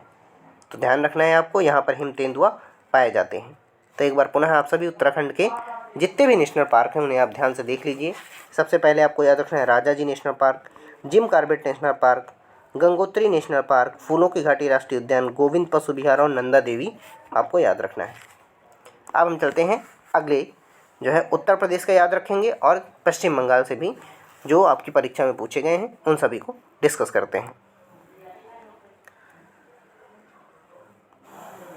अगर हम बात करें उत्तर प्रदेश की, तो उत्तर प्रदेश में दुधवा नेशनल पार्क, केवल एक नेशनल पार्क है उत्तर प्रदेश में और उसे आपको ध्यान से याद रखना है, दुधवा नेशनल पार्क। पश्चिम बंगाल के कुछ नेशनल पार्क हैं, ये कई बार पूछे गए हैं आपसे। सबसे पहले बक्सा नेशनल पार्क या फिर ये बुक्सा नेशनल पार्क के रूप में भी पूछा जाता है। सुंदरबन वन्यजीव अभ्यारण्य, जालदापारा के नाम से पूछा गया है। तो जालदापारा नेशनल पार्क, बक्सा नेशनल पार्क आप सभी के साथ डिस्कस कर चुके हैं। नौरी घाटी नेशनल पार्क और सिंगगिला नेशनल पार्क और गोरुमारा नेशनल पार्क, ये सभी पश्चिम बंगाल के हैं। लेकिन सुंदरबन से आपको याद रखना है, ये यूनेस्को के विश्व धरोहर सूची में शामिल है और यहाँ पर रॉयल बंगाल टाइगर भी पाए जाते हैं। तो याद रखना है आपको। और एक चीज़ और याद रखना है, असम के साथ साथ पश्चिम बंगाल में भी कुछ एक सींग वाले गैंडे पाए जाते हैं, तो इसे भी आपको याद रखना है। यह प्रश्न एक बार परीक्षा में पूछा जा चुका है कि असम के अलावा किस अन्य राज्य में एक सींग वाले गैंडे पाए जाते हैं, तो इसका सही उत्तर था पश्चिम बंगाल। तो होप करते हैं आप सभी ने यहाँ तक वीडियो को ध्यान से देखा होगा। अब हम देख लेते हैं अंडमान एंड निकोबार। बाकी जितने स्टेट से इम्पोर्टेंट था हमने सभी स्टेट आप सभी के साथ डिस्कस किए हैं। तो अब देखेंगे यहाँ पर हम अंडमान एंड निकोबार के जितने भी नेशनल पार्क हैं। यहाँ पर ये जम्मू कश्मीर गलती से लिख गया है, तो इसे आपको इग्नोर करना है। यहाँ से महात्मा गांधी मरीन जो नेशनल पार्क है वो अंडमान निकोबार में है। मध्य बटन माउंट हैरियट, उत्तरी बटन और रानी झांसी समुद्री उद्यान। तो इसमें से आपको ये याद रखना है, रानी झांसी समुद्री राष्ट्रीय उद्यान कहाँ पर है, तो अंडमान निकोबार में है। और महात्मा गांधी जो मरीन नेशनल पार्क है, ये भी अंडमान एंड निकोबार में है। बाकी आप सभी समझ जाएंगे कि ये अंडमान निकोबार के हैं। तो इस तरह से हमने आप सभी के साथ जितने भी नेशनल पार्क इम्पोर्टेंट थे उन सभी को डिस्कस किया है। यदि आपको वीडियो अच्छी लगी है तो आप वीडियो को अभी लाइक कीजिएगा और अपने दोस्तों तक शेयर ज़रूर कीजिएगा। चैनल को अभी आपने सब्सक्राइब नहीं किया है तो सब्सक्राइब करके बेल बटन आप प्रेस कर लीजिए, क्योंकि आप सभी को लगातार ऐसी अच्छे से अच्छे वीडियो मिलेंगी जिससे डेफिनेटली आपको एग्ज़ाम में बहुत ज़्यादा लाभ होगा। तो अब हम चलते हैं और जितने भी क्रिकेट स्टेडियम आपके यहाँ पूछे जाते हैं उन सभी को डिस्कस करते हैं। देखेंगे सबसे पहले यदि हम बात करें अंतर्राष्ट्रीय क्रिकेट स्टेडियम की, तो भारत में काफ़ी प्रसिद्ध क्रिकेट स्टेडियम हैं और भारत एक क्रिकेट लविंग स्टेट भी कह सकते हैं। तो इस वजह से जो है आपकी परीक्षा में क्रिकेट स्टेडियम बार बार पूछे जाते हैं। जैसे आपसे पूछ लिया जाता है फिरोज शाह कोटला स्टेडियम कहाँ पर स्थित है, और आपको 4 ऑप्शन दे दिए जाते हैं, जैसे दिल्ली, मुंबई, कानपुर और जो है कटक। तो इसमें से आपको चूज़ करना होता है। तो इन सभी को आप हमारे साथ अच्छे से देखिए, और यदि आपको इसकी PDF चाहिए तो आप हमारे टेलीग्राम चैनल के साथ जुड़ जाइए। आप सभी यदि इस वीडियो पर 100 लाइक प्रोवाइड कर देते हैं तो आपको ये PDF free of cost provide कर दी जाएगी। तो सबसे पहले देखते हैं फिरोज शाह कोटला जो ग्राउंड है या फिर स्टेडियम है, ये कहाँ पर है, तो ये दिल्ली में स्थित है। ध्यान रखना है, दिल्ली में स्थित है फिरोज शाह कोटला। और ब्रेन स्टेडियम है, ध्यान से देखिएगा, इसका नाम है ब्रेवन स्टेडियम, ये मुंबई महाराष्ट्र में है। तो याद रखना है कहाँ पर है, ये मुंबई महाराष्ट्र में है। और ग्रीन पार्क जो है स्टेडियम कहाँ पर है, तो ये कानपुर में है। ये कई बार पूछा गया है, वेरी इंपॉर्टेंट है। ग्रीन पार्क जो है ये कहाँ पर है, तो ये कानपुर उत्तर प्रदेश में है। अगर आपसे पूछा जाए वानखेड़े राष्ट्रीय उद्यान कहाँ पर है, तो ये मुंबई महाराष्ट्र में स्थित है, वानखेड़े स्टेडियम। बाराबाटी जो है स्टेडियम है, ये कटक उड़ीसा में स्थित है। तो इसको भी आपको याद रखना है, बाराबाटी जो स्टेडियम है ये कटक उड़ीसा में स्थित है। ईडन गार्डन हमने आप सभी के साथ शुरुआत में वीडियो में पूछा था, तो वो कोलकाता पश्चिम बंगाल में स्थित है, तो ध्यान रखना है। हिमाचल प्रदेश जो क्रिकेट एसोसिएशन स्टेडियम है, ये धर्मशाला हिमाचल प्रदेश में स्थित है। तो एक बार आप सभी एक साथ देख सकते हैं कि जो फिरोज शाह कोटला है दिल्ली में है, ब्रेन स्टेडियम जो है ये मुंबई में है, ग्रीन पार्क की अगर हम बात करें तो कानपुर में है, वानखेड़े स्टेडियम मुंबई में है, बाराबाटी स्टेडियम कटक में है और ईडन गार्डन कोलकाता में है। और हिमाचल प्रदेश जो क्रिकेट एसोसिएशन स्टेडियम है धर्मशाला में स्थित है। कुछ अन्य स्टेडियम हैं, जैसे आप सभी IPL देखते होंगे, तो यहाँ पर जो है इन सभी स्टेडियम को हमने एक साथ इकट्ठे किया है। ये फॉर्मेट आप सभी को प्रॉपर विजिबल है। तो सबसे पहले MA Chidambaram stadium, very important है। MA चिदम्बरम स्टेडियम कहाँ पर है, ये चेन्नई तमिलनाडु में है। और सवाई मानसिंह स्टेडियम अगर आपसे पूछा जाए तो ये जयपुर राजस्थान में स्थित है। पंजाब क्रिकेट एसोसिएशन स्टेडियम ये मोहाली चंडीगढ़ में है। अभी हाल ही में क्रिकेट भी हुआ था, तो इसको भी आपको याद रखना है। JSCA इंटरनेशनल क्रिकेट स्टेडियम ये जो है रांची झारखंड में है। और होलकर क्रिकेट स्टेडियम इंदौर मध्य प्रदेश में स्थित है। अगर हम बात करें मोती बाग स्टेडियम की, तो ये बड़ौदा गुजरात में है। और भारत रत्न श्री अटल बिहारी वाजपेयी स्टेडियम या फिर एकाना स्टेडियम, ये वेरी इंपॉर्टेंट है। एकाना स्टेडियम के नाम से भी पूछा गया है और अटल बिहारी जी के नाम पे इसका नाम रख दिया गया है एकाना स्टेडियम का। तो लखनऊ उत्तर प्रदेश में ये स्थित है। जो राजीव गांधी राष्ट्रीय क्रिकेट स्टेडियम है ये देहरादून उत्तराखंड में स्थित है। विदर्भ क्रिकेट एसोसिएशन स्टेडियम जो है ये नागपुर महाराष्ट्र में है। और बरसापारा स्टेडियम ये गुवाहाटी असम में स्थित है। तो ये सभी आप सभी के स्टेडियम हैं। यदि आपको इन सभी स्टेडियम के बारे में जो है डेफिनेटली बहुत सारी जानकारी मिली होगी, जो आपकी परीक्षा के लिहाज से काफ़ी इम्पॉर्टेंट है। अब हम देखेंगे जितने भी प्रमुख हवाई अड्डे हैं वो किस राज्य में स्थित हैं या फिर किस शहर में स्थित हैं, क्योंकि यहाँ से भी आपकी परीक्षा में प्रश्न पूछे जाते हैं। अब हम देखेंगे प्रमुख हवाई अड्डे, और ये सभी नेशनल और इंटरनेशनल हवाई अड्डे हैं जो आपकी परीक्षा में बार बार पूछे गए हैं। हमने सिर्फ उन्हीं हवाई अड्डों को इसमें शामिल किया है। अगर आपसे पूछा जाए राजीव गांधी अंतर्राष्ट्रीय हवाई अड्डा कहाँ पर स्थित है, तो जो राजीव गांधी अंतर्राष्ट्रीय हवाई अड्डा है ये हैदराबाद में स्थित है। और हैदराबाद आप सभी को पता है कि ये तेलंगाना में स्थित है। अगला हवाई अड्डा अगर हम बात करें तो लोकप्रिय गोपीनाथ बारडोली अंतर्राष्ट्रीय हवाई अड्डा, ये गुवाहाटी असम में स्थित है। इम्पॉर्टेंट है क्योंकि आपकी परीक्षा के लिहाज से बहुत ज़्यादा इम्पॉर्टेंट है और ये पूछा भी जा चुका है। अगला है इंदिरा गांधी राष्ट्रीय जो हवाई अड्डा है, ये नई दिल्ली में स्थित है और इंडिया का सबसे बेस्ट हवाई अड्डा है क्योंकि जो है सबसे अधिक जो उड़ानें हैं इंदिरा गांधी राष्ट्रीय उद्यान से ही होती हैं और ये कहाँ पर स्थित है, तो दिल्ली में है। अगला हवाई अड्डा है सरदार वल्लभ भाई पटेल अंतर्राष्ट्रीय हवाई अड्डा, ये अहमदाबाद गुजरात में स्थित है। अगर आपसे पूछा जाए कैंपेगौड़ा अंतर्राष्ट्रीय हवाई अड्डा कहाँ पर है, तो ये बेंगलोर में स्थित है, कर्नाटक में, याद रखना है आपको। अगर आपसे पूछा जाए छत्रपति शिवाजी अंतर्राष्ट्रीय हवाई अड्डा, तो ये मुंबई में स्थित है और ये महाराष्ट्र में है। अगर आपसे पूछा जाए बाबा साहब अम्बेडकर अंतर्राष्ट्रीय हवाई अड्डा कहाँ पर स्थित है, तो जो ये हवाई अड्डा है ये नागपुर में स्थित है और ये नागपुर आप सभी को पता है महाराष्ट्र में है। तो ये सभी कुछ प्रमुख हवाई अड्डे हैं, एक बार आप हमारे साथ पुनः रिवाइज कर सकते हैं। सबसे पहले राजीव गांधी अंतर्राष्ट्रीय हवाई अड्डा, ये हैदराबाद में है। लोकप्रिय गोपीनाथ बारडोली अंतर्राष्ट्रीय हवाई अड्डा, ये गुवाहाटी असम में है। और इंदिरा गांधी अंतर्राष्ट्रीय हवाई अड्डा, ये नई दिल्ली में है। और सरदार वल्लभ भाई पटेल अंतर्राष्ट्रीय हवाई अड्डा, ये अहमदाबाद में है। कैंपेगौड़ा अंतर्राष्ट्रीय हवाई अड्डा बेंगलोर में है और बेंगलोर आप सभी को पता है कि ये कर्नाटक में है। आगे देखेंगे छत्रपति शिवाजी अंतर्राष्ट्रीय हवाई अड्डा मुंबई में है और डॉक्टर अम्बेडकर अंतर्राष्ट्रीय हवाई अड्डा जो है ये नागपुर में स्थित है। तो ये कुछ प्रमुख जो है आप सभी के हवाई अड्डे थे जो आपकी परीक्षा में पूछे गए हैं। एक स्लाइड हमने और तैयार की है हवाई अड्डों की, लेकिन वो स्लाइड गलती से सबसे लास्ट में लग गई है, तो वीडियो को लास्ट तक देखिए और डेफिनेटली आपको बहुत सारा कंटेंट जो है आप सभी तक पहुँचेगा। आप यहाँ पर देखेंगे एक प्रसिद्ध मंदिर, और आपसे कई बार पूछ लिया जाता है जैसे कि जो केदारनाथ मंदिर है वो किस नदी के किनारे स्थित है, तो इस वजह से हमने ये स्लाइड तैयार की है और इस स्लाइड में हमने कुछ जितने भी प्रमुख मंदिर और उनके स्थान, साथ में वो किस नदी के किनारे स्थित हैं, इन सभी को इकट्ठे किया है। तो आप इस वीडियो को ध्यान से देखिए, डेफिनेटली आपको बहुत ज़्यादा लाभ मिलेगा।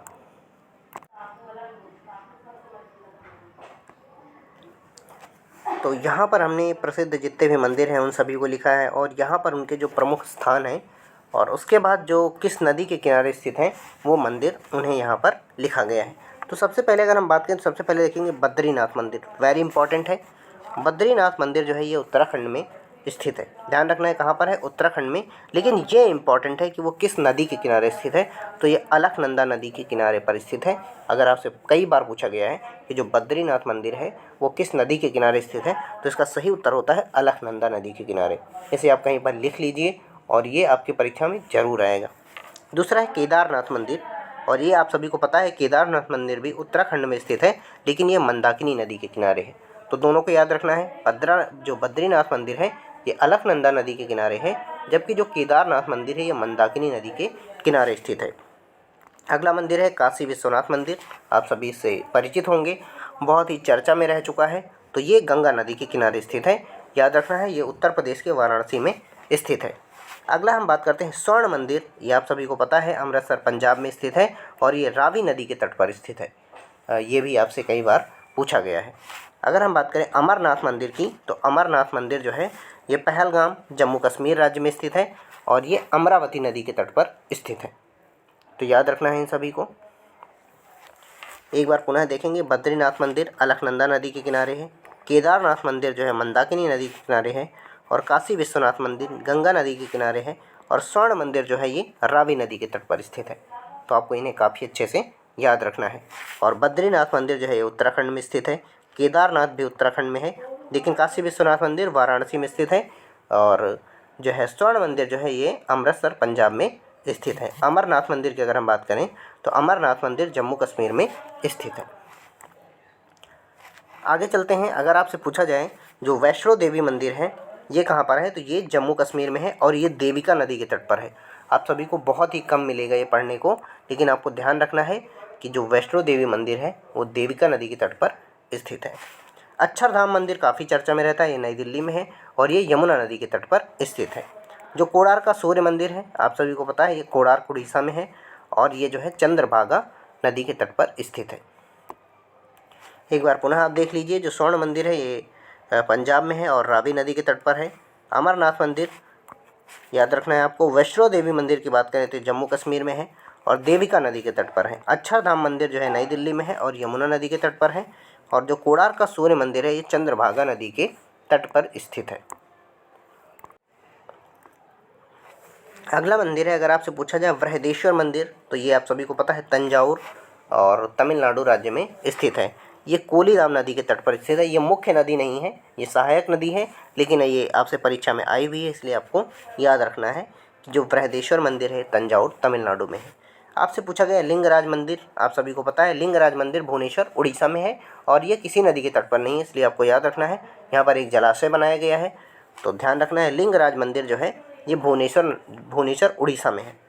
सोमनाथ मंदिर सौराष्ट्र गुजरात में है, तो इसे भी आपको याद रखना है। जगन्नाथ टेम्पल कई बार पूछा गया है, ये पूरी उड़ीसा में स्थित है और ये चिल्का लेक के किनारे है। जो चिल्का झील है वहीं से थोड़ी दूर पर जगन्नाथ टेम्पल है या जगन्नाथ मंदिर है और ये पूरी उड़ीसा में स्थित है, ध्यान रखना है आपको। अगर आपसे पूछा जाए कामाख्या मंदिर कहाँ पर है, तो कामाख्या मंदिर भी काफ़ी चर्चा में रहता है। ये गुवाहाटी असम में है और ये ब्रह्मपुत्र नदी के तट पर स्थित है, तो ध्यान रखना है। और शनि सिंगारपुर मंदिर जो है ये अहमदाबाद महाराष्ट्र में जो है अहमदनगर महाराष्ट्र में स्थित है। अगला मंदिर हम देखते हैं शिरडी साईं बाबा का जो मंदिर है, आप सभी जानते हैं ये कहाँ पर है, ये महाराष्ट्र में स्थित है। सिर्फ इतना ही याद रखना है क्योंकि ये किसी भी नदी के तट पर नहीं है। दिलवाड़ा के जो जैन टेम्पल है ये माउंट आबू राजस्थान में स्थित है। यहीं से थोड़ी दूर पर बनास नदी बहती है, तो यदि आप सभी को पता है तो बताइए बनास नदी किसकी सहायक नदी है, ये भी आपकी परीक्षा में पूछा जा चुका है। खजुराहो टेम्पल जो है ये मध्य प्रदेश में स्थित है। और जो तिरुपति बालाजी मंदिर है जो कि कहाँ पर स्थित है, आंध्र प्रदेश राज्य में, ये पुष्करिणी नदी के तट पर स्थित है। विरूपाक्ष मंदिर अगर आपसे पूछा जाए तो विरूपाक्ष मंदिर आप सभी को पता है कि ये हम्पी कर्नाटक में है और ये तुंगभद्रा नदी के तट पर स्थित है। तो एक बार सभी जितने भी मंदिर हैं उनके स्थान और नदियाँ आप देख सकते हैं। शिरडी साईं बाबा मंदिर ये महाराष्ट्र में है। दिलवाड़ा के जो जैन टेम्पल ये राजस्थान के माउंट आबू में है। खजुराहो टेम्पल की बात करें अगर तो ये मध्य प्रदेश में खजुराहो में स्थित है। तिरुपति बालाजी का मंदिर जो है ये आंध्र प्रदेश में स्थित है। विरूपाक्ष मंदिर हम्पी कर्नाटक में है, तो इनको याद रखना है आप सभी को। अब हम चलते हैं आगे और अब देखेंगे मीनाक्षी मंदिर। आपसे कई बार पूछा गया है कि जो मीनाक्षी मंदिर है कहाँ पर है, तो मीनाक्षी मंदिर मदुरै तमिलनाडु में है और ये वैगई नदी के तट पर स्थित है। विट्ठल मंदिर जो है ये हम्पी कर्नाटक में है और ये तुंगभद्रा नदी के तट पर स्थित है। अगर बात करें हम रामनाथ स्वामी मंदिर की, तो ये रामेश्वरम तमिलनाडु में है और ये रामेश्वरम में स्थित है। ऐरावतेश्वर मंदिर जो है ये जो है दरासुरम तमिलनाडु में स्थित है और ये कोलीराम नदी के तट पर स्थित है। अभी कोलीराम की एक जगह है जहाँ के जीआई टैग भी दिया गया है, इसलिए आपको इसे याद रखना है। और जो सांची का स्तूप है ये रायसेन मध्य प्रदेश में स्थित है। तो एक बार पुनः आप सभी देख सकते हैं, मीनाक्षी मंदिर तमिलनाडु में है, विट्ठल मंदिर कर्नाटक में है और रामनाथ स्वामी मंदिर जो है ये तमिलनाडु में स्थित है। ऐरावतेश्वर मंदिर जो है ये भी तमिलनाडु में है और सांची का स्तूप आप सभी को पता है कि मध्य प्रदेश में रायसेन डिस्ट्रिक्ट में है। तो ये सभी कुछ महत्वपूर्ण मंदिर थे और इन सभी को हमने आप सभी के साथ डिस्कस कर लिया है। तो आपको बता दें हमने क्या क्या आप सभी के साथ डिस्कस कर लिया है। और सबसे पहले हमने राजकीय जो है शास्त्रीय नृत्य और लोक नृत्य डिस्कस किया है जितने भी। सबसे पहले जो है शास्त्रीय नृत्य, उसके बाद हमने लोक नृत्य आप सभी के साथ डिस्कस किए हैं और उसके बाद हमने आप सभी के साथ जितने भी नेशनल पार्क और वाइल्ड लाइफ सेंचुरी थी, नेशनल पार्क आप सभी के साथ डिस्कस किया है। उसके बाद जितने भी स्टेडियम आपकी परीक्षा में पूछे जाते हैं उन सभी को डिस्कस किया है और स्टेडियम के बाद जितने भी एयरपोर्ट आपकी परीक्षा में आते हैं उनको डिस्कस किया है। और उसके बाद जितने भी मंदिर हैं वो किस राज्य में स्थित हैं और जो है वो किस नदी के तट पर स्थित हैं, इन सभी चीज़ों को डिस्कस किया है। तो इतने टॉपिक हमने आप सभी के डिस्कस कर लिए हैं। होप करते हैं आपने इस वीडियो को खूब एंजॉय किया होगा और आपको ये वीडियो पसंद आई होगी। तो आप एक लाइक करके अपने सभी मित्रों तक शेयर कर दीजिए। उसके बाद हम पढ़ते हैं जितने भी जो है डे आपकी परीक्षा में पूछे जाते हैं, इसको हिंदी में दिवस कहते हैं, तो उन सभी को डिस्कस करते हैं। जितने इम्पॉर्टेंट है सिर्फ हमने उन्हीं को शामिल किया है। तो फिर एक बार आप शेयर कर दिए, मिलते हैं फिर आगे और पढ़ते हैं जितने भी दिवस आपकी परीक्षा के लिहाज से इम्पॉर्टेंट है। तो होप करते हैं आपने वीडियो को सभी दोस्तों तक शेयर कर दिया होगा। तो अब हम पढ़ना शुरू करते हैं प्रमुख दिवस। जितने भी प्रमुख दिवस हुए हैं इन सभी को डिस्कस करेंगे। जनवरी से स्टार्ट करेंगे। और दिसंबर तक चलेंगे। तो थोड़ा सा धैर्य बना के रखिएगा और जितने भी दिवस हैं आप सभी को याद कर पाएंगे। तो चलिए पढ़ना स्टार्ट करते हैं। थोड़ा सा इन्हें याद करना मुश्किल तो होता है, लेकिन आप यदि 1 से 2 बार वीडियोस को देखते हैं तो आप सभी दिवस को काफ़ी अच्छे से रिकॉल कर पाएंगे। सबसे पहले देखेंगे आपके यहाँ 4 जनवरी को मनाया जाता है विश्व ब्रेल दिवस, और ये लुईस ब्रेल की याद में मनाया जाता है। जो लोग दृष्टिहीन होते हैं उनके लिए इन्होंने एक लिपि की खोज की थी, इसलिए ये दिवस मनाया जाता है। तो ध्यान रखना है जिससे कि जो दृष्टिहीन लोग हैं वो भी पढ़ने लिखने में समर्थ हो सके। तो आपसे कई बार पूछा गया है कि 4 जनवरी को विश्व ब्रेल दिवस मनाया जाता है। होप करते हैं आपने याद कर लिया होगा। अब हम देखेंगे 9 जनवरी को प्रवासी भारतीय दिवस मनाया जाता है, जिसको बोलते हैं NRI दिवस। तो 9 जनवरी को क्या होता है? 9 जनवरी 1915 को महात्मा गांधी जी भारत आते हैं अफ्रीका से वापस होके। इसी दिन को याद में रखने के लिए 9 जनवरी को प्रवासी भारतीय दिवस मनाया जाता है। अगर हम बात करें 10 जनवरी को, इस दिन मनाया जाता है विश्व हिंदी दिवस और विश्व हास्य दिवस। तो आपको हिंदी दिवस जरूर याद रखना है। विश्व हिंदी दिवस 10 जनवरी को मनाया जाता है और इसी दिन विश्व हास्य दिवस भी मनाया जाता है। 12 जनवरी जो है इस दिन राष्ट्रीय युवा दिवस मनाया जाता है और ये स्वामी विवेकानंद जी की जो है स्वामी विवेकानंद जी की जन्म शताब्दी पर ये मनाया जाता है। अगर हम बात करें 15 जनवरी को, तो सेना दिवस मनाया जाता है और 24 जनवरी को राष्ट्रीय कन्या बाल दिवस मनाया जाता है और 25 जनवरी को राष्ट्रीय मतदाता दिवस और राष्ट्रीय पर्यटन दिवस मनाया जाता है। तो एक बार पुनः इन सभी दिवस को आप देख सकते हैं। सबसे पहले 4 जनवरी विश्व ब्रेल दिवस, 9 जनवरी को प्रवासी भारतीय दिवस, 10 जनवरी को विश्व हिंदी दिवस और विश्व हास्य दिवस, 12 जनवरी जो होती है इस दिन राष्ट्रीय युवा दिवस, और 15 जनवरी को सेना दिवस, और 24 जनवरी को राष्ट्रीय कन्या बाल दिवस और 25 जनवरी को राष्ट्रीय मतदाता दिवस मनाया जाता है। आप सभी को पता है 26 जनवरी को क्या होता है, तो उसे बताने की आप सभी को ज़रूरत नहीं है। अब हम देखेंगे फरवरी माह में कौन कौन से इम्पोर्टेंट दिवस हैं जो आपकी परीक्षा के लिहाज से इम्पोर्टेंट है। तो सबसे पहले 1 फरवरी को मनाया जाता है भारतीय तटरक्षक दिवस। जो इंडियन कोस्ट गार्ड है उसका दिवस मनाया जाता है, तो 1 फरवरी को मनाया जाता है भारतीय तटरक्षक दिवस। 2 फरवरी को बहुत इंपॉर्टेंट दिवस मनाया जाता है, वेरी वेरी इंपॉर्टेंट, इसे बोलते हैं विश्व आर्द्रभूमि दिवस। विश्व आर्द्रभूमि दिवस 2 फरवरी को मनाया जाता है, ध्यान रखना है। 4 फरवरी को विश्व कैंसर दिवस मनाया जाता है, ये भी कई बार पूछा गया है, तो वेरी इंपॉर्टेंट है। और 10 फरवरी को राष्ट्रीय स्वच्छता दिवस मनाया जाता है और 13 फरवरी को विश्व रेडियो दिवस मनाया जाता है। 21 फरवरी जो होती है इस दिन अंतर्राष्ट्रीय मातृभाषा दिवस के रूप में इसे सेलिब्रेट किया जाता है और 28 फरवरी जो होती है इस दिन राष्ट्रीय विज्ञान दिवस मनाया जाता है। तो एक बार पुनः आप सभी राष्ट्रीय दिवस देख सकते हैं कि 1 फरवरी को भारतीय तटरक्षक दिवस, 2 फरवरी को विश्व आर्द्रभूमि दिवस, 4 फरवरी को विश्व कैंसर दिवस और 10 फरवरी को राष्ट्रीय स्वच्छता दिवस मनाया जाता है। 13 फरवरी को विश्व रेडियो दिवस मनाया जाता है और 21 फरवरी को अंतर्राष्ट्रीय मातृभाषा दिवस मनाया जाता है और 28 फरवरी को राष्ट्रीय विज्ञान दिवस के रूप में मनाया जाता है। तो यदि आप फरवरी महीने से इतने दिवस याद कर लेते हैं तो डेफिनेटली इन्हीं में से आपकी परीक्षा में पूछ लिया जाएगा। अब हम देखेंगे मार्च महीने के जो प्रमुख दिवस हैं उन सभी को आप सभी के साथ डिस्कस करते हैं।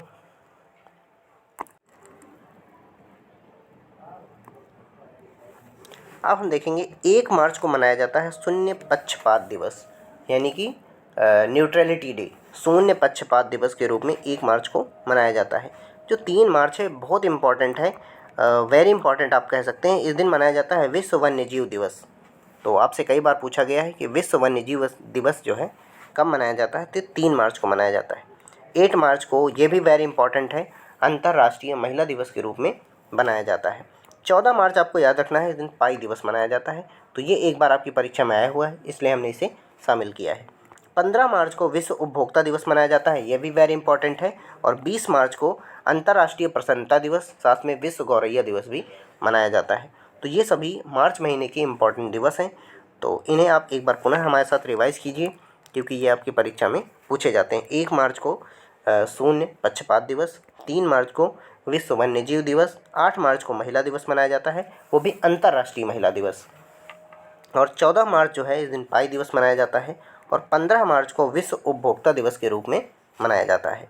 20 मार्च को विश्व गौरैया दिवस और अंतर्राष्ट्रीय प्रसन्नता दिवस दोनों 20 मार्च को मनाए जाते हैं, और विश्व गौरैया दिवस पिछली वाराणसी जीडी की फर्स्ट शिफ्ट जो पहले दिन हुई थी उसी में पूछ लिया गया है, तो इसे आप ज़रूर याद रखिए, किसी न किसी शिफ्ट में ये पूछी जा सकती है। आगे हम देखेंगे 22 मार्च बहुत इंपॉर्टेंट दिवस है, इस दिन मनाया जाता है विश्व जल दिवस, तो आपको इसे याद रखना है। 23 मार्च भी बहुत इंपॉर्टेंट है, इस दिन मनाया जाता है विश्व मौसम दिवस, तो इन दोनों को याद रखना है एक साथ। 22 मार्च को विश्व जल दिवस और 23 मार्च को विश्व मौसम दिवस मनाया जाता है। जो 24 मार्च है इस दिन मनाया जाता है विश्व क्षय रोग दिवस, तो इसे भी आपको याद रखना है। 25 मार्च जो है इस दिन मनाया जाता है गुलामी और ट्रांसप्लांटिक व्यापार पीड़ितों से लिए स्मरण का अंतर्राष्ट्रीय दिवस, इसको आप छोड़ सकते हैं। और 27 मार्च को मनाया जाता है विश्व थिएटर दिवस और 28 मार्च बहुत इंपॉर्टेंट है पृथ्वी समय दिवस मनाया जाता है। तो आपको एक बार पुनः ध्यान रखिएगा, इसमें जो है 22 मार्च आपको बहुत इंपॉर्टेंट है, 23 मार्च 24 मार्च 22 मार्च को विश्व जल दिवस, 23 मार्च को विश्व मौसम जो है दिवस मनाया जाता है, 24 मार्च को विश्व क्षय रोग दिवस मनाया जाता है, 27 मार्च को विश्व थिएटर दिवस मनाया जाता है और 28 मार्च को पृथ्वी समय दिवस मनाया जाता है। तो ये प्रमुख दिवस हैं मार्च महीने के। अब हम देखेंगे अप्रैल महीने के प्रमुख दिवस।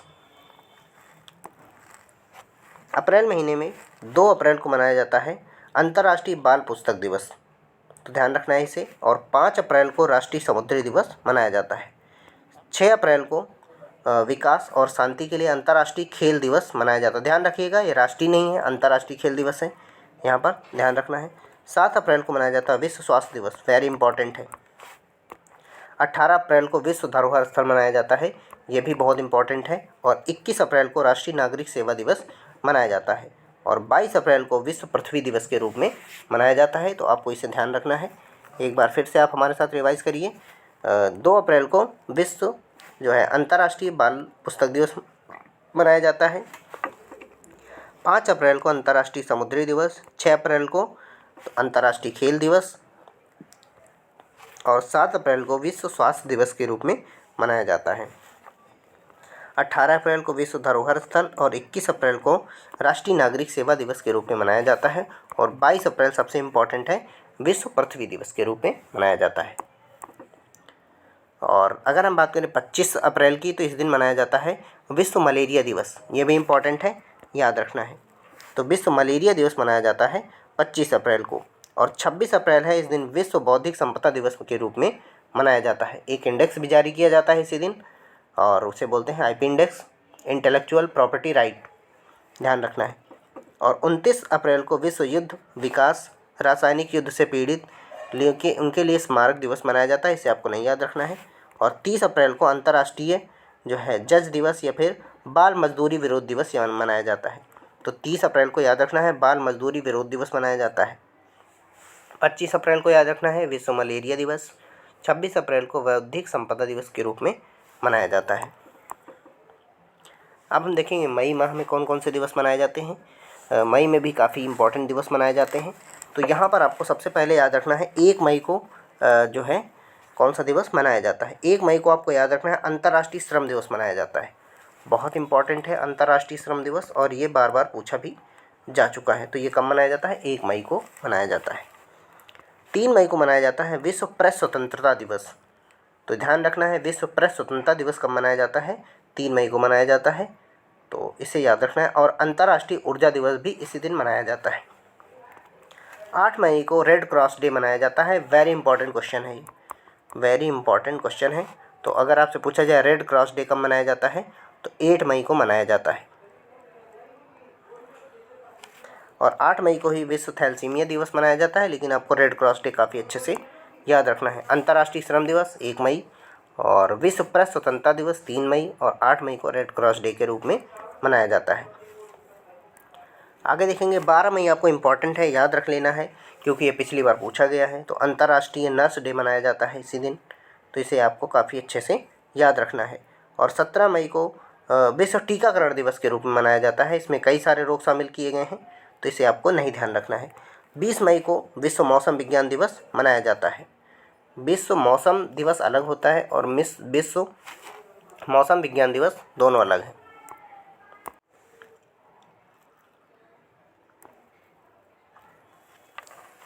जो 20 मई है इस दिन मनाया जाता है विश्व मौसम विज्ञान दिवस। 21 मई की अगर हम बात करें तो राष्ट्रीय आतंकवाद जो है आतंकवाद दिवस के रूप में मनाया जाता है। और 22 मई को जैव विविधता के लिए अंतर्राष्ट्रीय दिवस मनाया जाता है, तो 22 मई आपको ज़रूर याद रखना है। 24 मई को राष्ट्रमंडल दिवस मनाया जाता है। और 31 मई वेरी इंपॉर्टेंट है, इस दिन मनाया जाता है विश्व तंबाकू विरोध दिवस, तो ध्यान रखना है। यहाँ से आपको 12 मई काफ़ी अच्छे से याद रखना है, इस दिन अंतर्राष्ट्रीय नर्स दिवस मनाया जाता है। विश्व मौसम विज्ञान दिवस 20 मई को मनाया जाता है। 21 मई को अंतर्राष्ट्रीय आतंकवाद से जुड़ा हुआ दिवस है, इसको छोड़ दीजिएगा। और 22 मई को जैव विविधता दिवस के लिए अंतर्राष्ट्रीय दिवस मनाया जाता है। और 24 मई को राष्ट्रमंडल दिवस और 31 मई को याद रखना है आपको विश्व तंबाकू विरोध दिवस मनाया जाता है। तो ये कुछ प्रमुख दिवस थे मई से जुड़े हुए। 12 को याद रखना है श्रम दिवस, और 31 को वाला जरूर याद रखना है विश्व तंबाकू विरोध दिवस, और 20 मई को मनाया जाता है विश्व मौसम विज्ञान दिवस।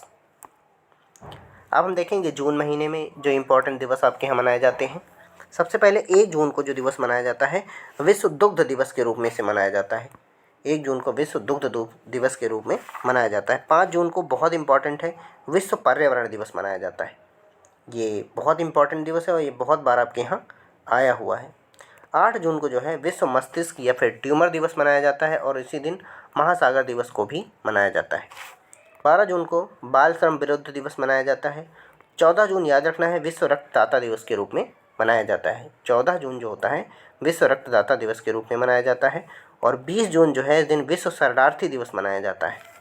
तो इन सभी को याद रखना है। एक बार पुनः देखिए, 1 जून को जो है विश्व दुग्ध दिवस, 5 जून को विश्व पर्यावरण दिवस, और 21 जून को जो है बाल श्रम विरुद्ध दिवस मनाया जाता है, और जो है 20 जून को विश्व शरणार्थी दिवस मनाया जाता है, और 14 जून को याद रखना है विश्व जो है रक्तदाता दिवस के रूप में मनाया जाता है। अब हम जुलाई से जुड़े हुए कुछ प्रमुख दिवस देख लेते हैं। जुलाई में 1 जुलाई को अंतर्राष्ट्रीय उपहास या फिर विश्व चिकित्सक दिवस मनाया जाता है। याद रखना है विश्व चिकित्सक दिवस 1 जुलाई को मनाया जाता है। अगर बात करें विश्व जनसंख्या दिवस, तो विश्व जनसंख्या दिवस जो है वो 11 जुलाई को मनाया जाता है। आपसे कई बार पूछा गया है कि 11 जुलाई को कौन सा दिवस मनाया जाता है या फिर विश्व जनसंख्या दिवस कब मनाया जाता है, तो 11 जुलाई को मनाया जाता है। 12 जुलाई को अंतर्राष्ट्रीय मलाला दिवस मनाया जाता है। आप सभी को पता होगा, शांति के क्षेत्र में नोबेल पुरस्कार दिया जा चुका है, और ये अंतर्राष्ट्रीय दिवस जो है अंतर्राष्ट्रीय दिवस के रूप में इनका जो बर्थडे है वो सेलिब्रेट किया जाता है। तो अंतर्राष्ट्रीय मलाला दिवस, और ये पाकिस्तान से बिलोंग करती हैं, और सबसे कम उम्र में इन्हें शांति का नोबेल दिया गया था। 18 जुलाई को अंतर्राष्ट्रीय नेल्सन मंडेला दिवस मनाया जाता है, ये भी इम्पोर्टेंट है। और 26 जुलाई को कारगिल विजय दिवस के रूप में मनाया जाता है, ये भी ध्यान रखना है आपको। 26 जुलाई कारगिल विजय दिवस के रूप में मनाया जाता है। 28 जुलाई को विश्व प्राकृतिक संरक्षण दिवस और विश्व हेपेटाइटिस दिवस के रूप में मनाया जाता है, ये भी इम्पोर्टेंट है। और 29 जुलाई जो होती है उस दिन अंतर्राष्ट्रीय बाघ दिवस मनाया जाता है। तो इसके जो दिवस हैं ये काफ़ी इम्पोर्टेंट है और बार बार पूछे गए हैं, इन्हें आप ज़रूर याद रखिए। 1 जुलाई को चिकित्सक दिवस याद रखना है। 7 जुलाई को नहीं याद रखना है आपको, और लेकिन 11 जुलाई को विश्व जनसंख्या दिवस मनाया जाता है। 12 जुलाई को अंतर्राष्ट्रीय मलाला दिवस मनाया जाता है, और 18 जुलाई को अंतर्राष्ट्रीय नेल्सन मंडेला दिवस मनाया जाता है। 26 जुलाई को कारगिल विजय दिवस मनाया जाता है, और 28 जुलाई को विश्व प्राकृतिक संरक्षण दिवस के रूप में मनाया जाता है, और इसी दिन विश्व हेपेटाइटिस डे भी मनाया जाता है। और 29 जुलाई को अंतर्राष्ट्रीय बाघ दिवस मनाया जाता है। आप देखेंगे अगस्त महीने में जो प्रमुख दिवस मनाए जाते हैं, सबसे पहले आपको याद रखना है 12 अगस्त को अंतर्राष्ट्रीय युवा दिवस मनाया जाता है। राष्ट्रीय युवा दिवस कब मनाया जाता है? 12 जनवरी। याद रखना है उस दिन जो है स्वामी विवेकानंद जी की का बर्थडे होता है, उसी दिन मनाया जाता है। तो 12 जनवरी याद रखना है। लेकिन आपसे पूछा जाए अंतर्राष्ट्रीय युवा दिवस कब मनाया जाता है, तो ये 12 अगस्त को मनाया जाता है। 14 अगस्त को जो है पाकिस्तान स्वतंत्र हुआ था, आप सभी को पता है। और 15 अगस्त को भारत का स्वतंत्रता दिवस मनाया जाता है। 19 अगस्त को विश्व मानवतावादी दिवस मनाया जाता है, और साथ में फोटोग्राफी दिवस मनाया जाता है, लेकिन आपको मानवतावादी दिवस याद रखना है। 20 अगस्त को राष्ट्रीय सद्भावना दिवस के रूप में मनाया जाता है, और ये क्यों मनाया जाता है? जो राजीव गांधी थे उनके जन्मदिन पर विश्व जो है राष्ट्रीय सद्भावना दिवस के रूप में मनाया जाता है। 23 अगस्त को जो है 29 अगस्त को राष्ट्रीय खेल दिवस या फिर मेजर ध्यानचंद जयंती के रूप में मनाया जाता है। एक बार पुनः सभी दिवस को देखेंगे। सबसे पहले देखेंगे 12 अगस्त अंतर्राष्ट्रीय युवा दिवस, याद रखना है। और उसके बाद 19 अगस्त को विश्व मानवतावादी दिवस और फोटोग्राफी डे। और उसके बाद देखेंगे 29 अगस्त को राष्ट्रीय खेल दिवस के रूप में मनाया जाता है। और 20 अगस्त भी आपसे एक बार पूछा गया है, तो राष्ट्रीय सद्भावना दिवस मनाया जाता है इस दिन। और इसी दिन क्यों मनाया जाता है? क्योंकि राजीव गांधी का बर्थडे होता है इसी दिन, इसीलिए 20 अगस्त को सद्भावना दिवस के रूप में मनाया जाता है।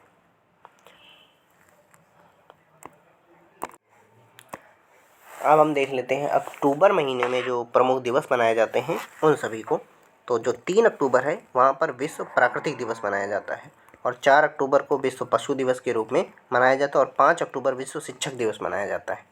और याद रखना है 6 अक्टूबर को विश्व वन्य जीव दिवस मनाया जाता है, और 8 अक्टूबर को भारतीय वायुसेना दिवस के रूप में मनाया जाता है, और 9 अक्टूबर को विश्व डाक या फिर डाकघर दिवस मनाया जाता है, और 10 अक्टूबर को विश्व मानसिक स्वास्थ्य दिवस मनाया जाता है। और ध्यान रखना है, और 11 अक्टूबर को कन्या बाल अंतर्राष्ट्रीय दिवस मनाया जाता है। एक बार फिर से देखिएगा, 3 अक्टूबर को विश्व प्राकृतिक दिवस, ये सभी इम्पोर्टेंट हैं। 4 अक्टूबर को विश्व पशु दिवस, और 5 अक्टूबर को विश्व शिक्षक दिवस, और 6 अक्टूबर को विश्व वन्य जीव दिवस, और 8 अक्टूबर को भारतीय वायुसेना दिवस के रूप में मनाया जाता है। 8 अक्टूबर को विश्व डाक दिवस के रूप में मनाया जाता है, और 10 अक्टूबर को विश्व मानसिक स्वास्थ्य दिवस के रूप में मनाया जाता है, और 11 अक्टूबर को कन्या बाल अंतर्राष्ट्रीय दिवस के रूप में मनाया जाता है। अब हम देखेंगे नवंबर से जुड़े हुए प्रमुख दिवस। नवंबर में जो प्रमुख दिवस मनाए जाते हैं, सबसे पहले देखेंगे जो 10 नवंबर है, इस दिन शांति और विकास के लिए विश्व विज्ञान दिवस मनाया जाता है, तो इसे आपको ध्यान रखना है। और 11 नवंबर काफ़ी इंपॉर्टेंट है, राष्ट्रीय शिक्षा दिवस मनाया जाता है इस दिन। 11 नवंबर को राष्ट्रीय शिक्षा दिवस। 12 नवंबर की बात करें तो विश्व निमोनिया दिवस, और इसी दिन लोक सेवा प्रशासन जो है प्रसारण दिवस मनाया जाता है। लेकिन आपको विश्व निमोनिया दिवस याद रखना है 12 नवंबर। जो 14 नवंबर है, इस दिन विश्व जो है मधुमेह दिवस मनाया जाता है, ये काफ़ी इंपॉर्टेंट है। विश्व मधुमेह दिवस अगर आपसे पूछा जाए तो ये 14 नवंबर को मनाया जाता है। भारत में इसी दिन बाल दिवस मनाया जाता है। और 17 नवंबर को अंतर्राष्ट्रीय छात्र दिवस के रूप में मनाया जाता है, इसे ध्यान रखना है आपको। 19 नवंबर काफ़ी इंपॉर्टेंट है, विश्व शौचालय दिवस मनाया जाता है इसी दिन, तो आपको इसे ज़रूर याद रखना है। बाकी जो भी दिवस मनाए जाते हैं हमने आप सभी के साथ मेंशन कर दिए हैं, तो आप वहाँ से PDF से इसको डाउनलोड करके एक बार रीड ज़रूर कर लीजिएगा। एक बार पुनः ध्यान रखिएगा कि जो 10 नवंबर है इस दिन जो है विश्व विज्ञान दिवस मनाया जाता है शांति और विकास के लिए। 11 नवंबर राष्ट्रीय शिक्षा दिवस, ये सबसे इम्पोर्टेंट है। और निमोनिया दिवस 12 नवंबर याद रखना है आपको। और विश्व मधुमेह दिवस आपसे पूछा गया है तो 14 नवंबर। और 19 नवंबर को विश्व शौचालय दिवस के रूप में मनाया जाता है। अब हम देखेंगे दिसंबर महीने से जो भी इम्पोर्टेंट दिवस हैं उन सभी को। दिसंबर महीने की बात करें तो सबसे पहले 9 दिसंबर को अंतर्राष्ट्रीय जो आतंकवाद दिवस मनाया जाता है। 10 दिसंबर काफ़ी इंपॉर्टेंट है, वेरी इंपॉर्टेंट।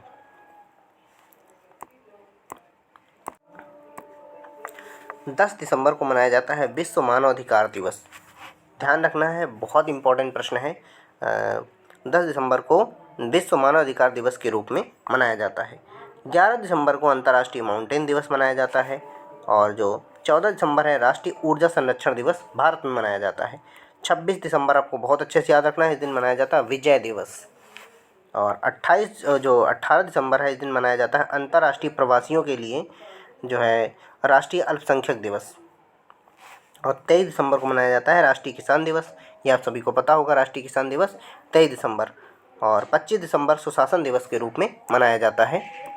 एक बार पुनः आप देख लीजिए कि जो है 25 दिसंबर आपको काफ़ी अच्छे से याद रखना है, सुशासन दिवस, अटल बिहारी वाजपेयी जी की जयंती होती है इस दिन। और 23 दिसंबर जो है राष्ट्रीय किसान दिवस के रूप में मनाया जाता है। और उसके बाद 26 दिसंबर जो है इस दिन विजय दिवस के रूप में मनाया जाता है। और 10 दिसंबर को विश्व मानवाधिकार दिवस के रूप में मनाया जाता है। यदि आपको पता है तो बताइए 1 दिसंबर को कौन सा दिवस मनाया जाता है, वेरी इंपॉर्टेंट दिवस है। तो ये सभी आप सभी के प्रमुख दिवस थे जिनको हमने एक ही वीडियो में कवर किया है। अब इसके बाद जितने भी आपकी परीक्षा में बांध पूछे जाते हैं वो किस नदी पर बनाए गए हैं और कौन से स्टेट में हैं, तो इन सभी चीज़ों को डिस्कस करेंगे। अब हम देखते हैं प्रमुख बांध और वो किस नदी पर बनाए गए हैं और वो किस राज्य में स्थित हैं। क्योंकि आपसे कई बार पूछ लिया जाता है कि नागार्जुन सागर बांध किस राज्य में स्थित है, तो आप आंसर करते हैं आंध्र प्रदेश। तो इन सभी को देखते हैं और जितने भी बांध आपकी परीक्षा के लिहाज से इम्पॉर्टेंट हैं उन सभी को एक ही वीडियो में समाप्त कर देते हैं। तो चलिए फिर पढ़ना स्टार्ट करते हैं।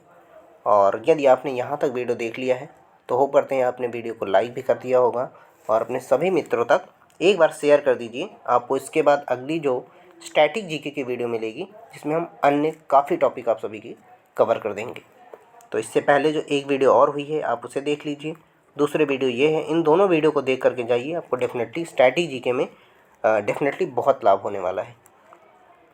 चलिए फिर स्टार्ट करते हैं। आंध्र प्रदेश राज्य में कौन कौन से बांध स्थित हैं, सबसे पहले आपको ये याद रखना है। नागार्जुन सागर बांध आंध्र प्रदेश में है, श्रीशैलम भी और पोलावरम और सोमाशिला बांध ये सभी आंध्र प्रदेश राज्य में स्थित हैं। जो पोलावरम परियोजना है ये गोदावरी नदी पर स्थित है और सोमाशिला जो परियोजना है ये पेन्ना नदी पर स्थित है। तो सबसे पहले इन दोनों को आप काफ़ी अच्छे से याद रखना है। नागार्जुन सागर बांध जो है आंध्र प्रदेश में है और श्रीशैलम बांध भी आंध्र प्रदेश में है। इन दोनों को भी याद रखना है। पोलावरम और सोमाशिला बांध भी आंध्र प्रदेश में है, लेकिन जो पोलावरम परियोजना है ये गोदावरी नदी पर स्थित है। इतना आप याद रख लेते हैं तो बांध से आपका प्रश्न गलत नहीं होगा। अगला देखते हैं अब हम। और एक और याद रखना है, अरुणाचल प्रदेश में एक बांध है जिसका नाम है रंगाड़ी बांध और ये ब्रह्मपुत्र की एक सहायक नदी है, वहीं पर ये स्थित है। तो आपसे एक बार पूछा गया है कि रंगाड़ी बांध किस राज्य में स्थित है, तो ये अरुणाचल प्रदेश में स्थित है और ब्रह्मपुत्र की एक सहायक नदी है जिसका नाम रंगाड़ी है, उसी पर स्थित है। अब देखेंगे बिहार राज्य में कौन कौन से बांध हैं। बिहार राज्य में सिर्फ आपको दो याद रखने हैं, नागी बांध और कोहिरा बांध, ये दोनों बिहार राज्य में स्थित हैं। नागी बांध और कोहिरा बांध ये दोनों बिहार राज्य में स्थित हैं, तो इनको दोनों को याद रखना है। इसी नाम से ये छोटी नदियां हैं, इन्हीं नदियों पर ये बनाए गए हैं। छत्तीसगढ़ में भी आपको दो याद रखने हैं, मिनी मटा बांध या फिर इसे बागो बांध के रूप में जाना जाता है और ददाऊ बांध भी यहीं पर स्थित है, ये महानदी पर स्थित है। गुजरात के कई इंपॉर्टेंट बांध हैं, आपको इन्हें अच्छे से याद रखना है। सबसे पहले उकाई बांध और सरदार सरोवर बांध, ये दोनों आपसे कई बार पूछे गए हैं, तो यहाँ पर आप एक बार फिर से नोट कर लीजिए कि उकाई बांध कहाँ पर स्थित है, तो ये ताप्ती नदी पर स्थित है गुजरात राज्य में, और सरदार सरोवर बांध भी गुजरात में है और ये नर्मदा नदी पर स्थित है। तो दोनों में थोड़ा सा अंतर है, ध्यान रखना है। बाकी कदाना बांध और करजन बांध दोनों ये भी गुजरात राज्य में स्थित हैं। जो करजन बांध है ये करजन नदी पर है और कदाना बांध माही नदी पर स्थित है। अब देखेंगे हिमाचल प्रदेश के कुछ इंपॉर्टेंट बांध हैं और ये भी आपकी परीक्षा में पूछे जा चुके हैं। जैसे पोंग डैम आपसे कई बार पूछा गया है, ये ब्यास नदी पर बनाया गया है और ये हिमाचल प्रदेश में स्थित है।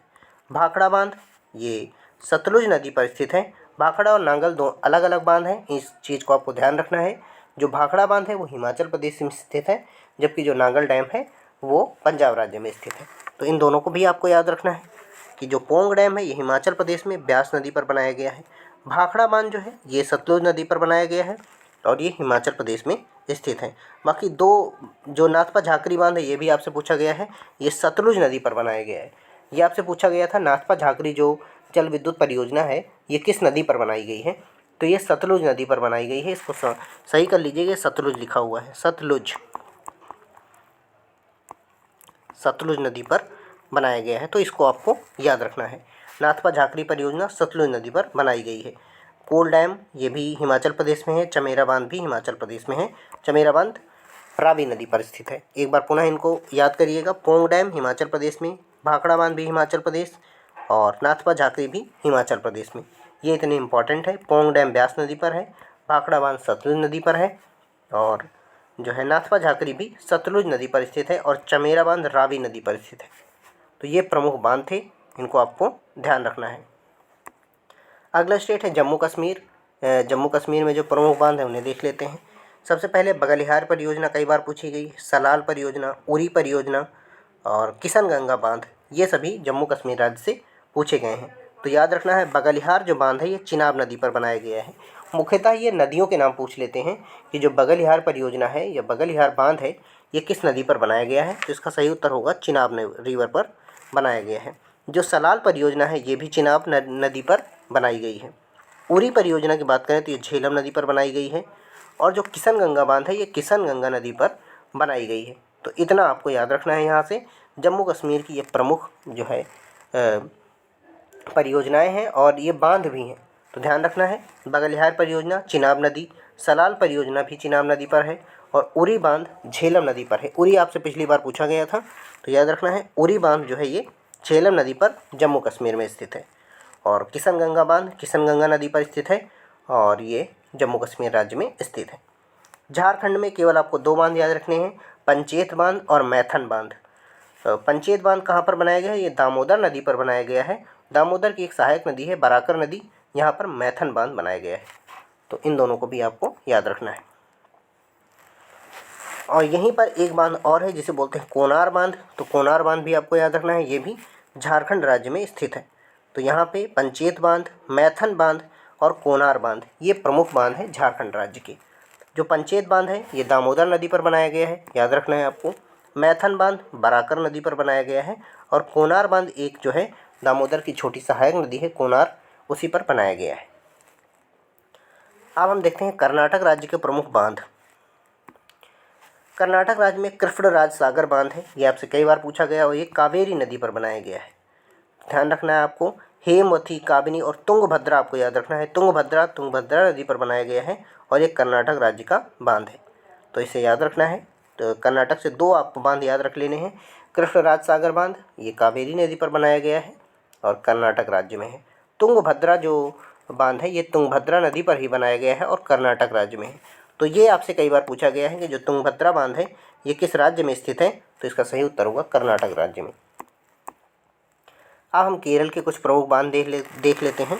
यहाँ से आपको याद रखना है मुल्ला पेरियार बांध, ये बहुत बार पूछा गया है, पेरियार नदी पर बनाया गया है। एक चीज़ आपको ध्यान रखना है, केरल राज्य की सबसे लंबी नदी पेरियार नहीं है।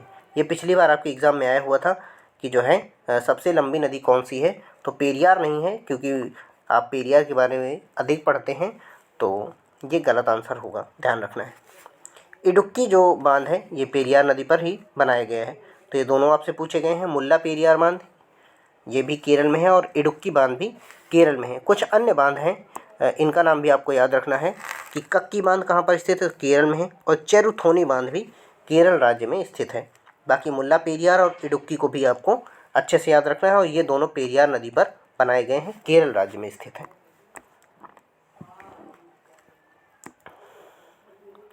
अब देख लेते हैं मध्य प्रदेश राज्य के प्रमुख बांध।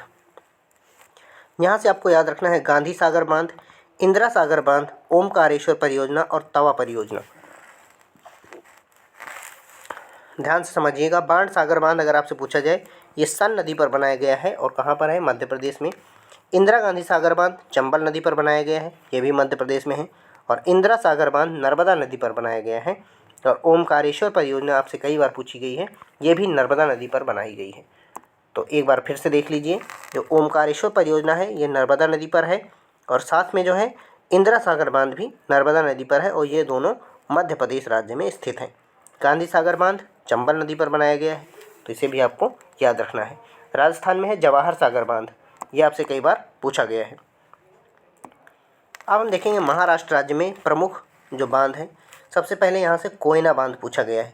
जो कोयना बांध है ये महाराष्ट्र में है और ये कोयना नदी पर बनाया गया है। वरना बांध ये भी महाराष्ट्र में है और अरुणा बांध भी महाराष्ट्र राज्य में स्थित है।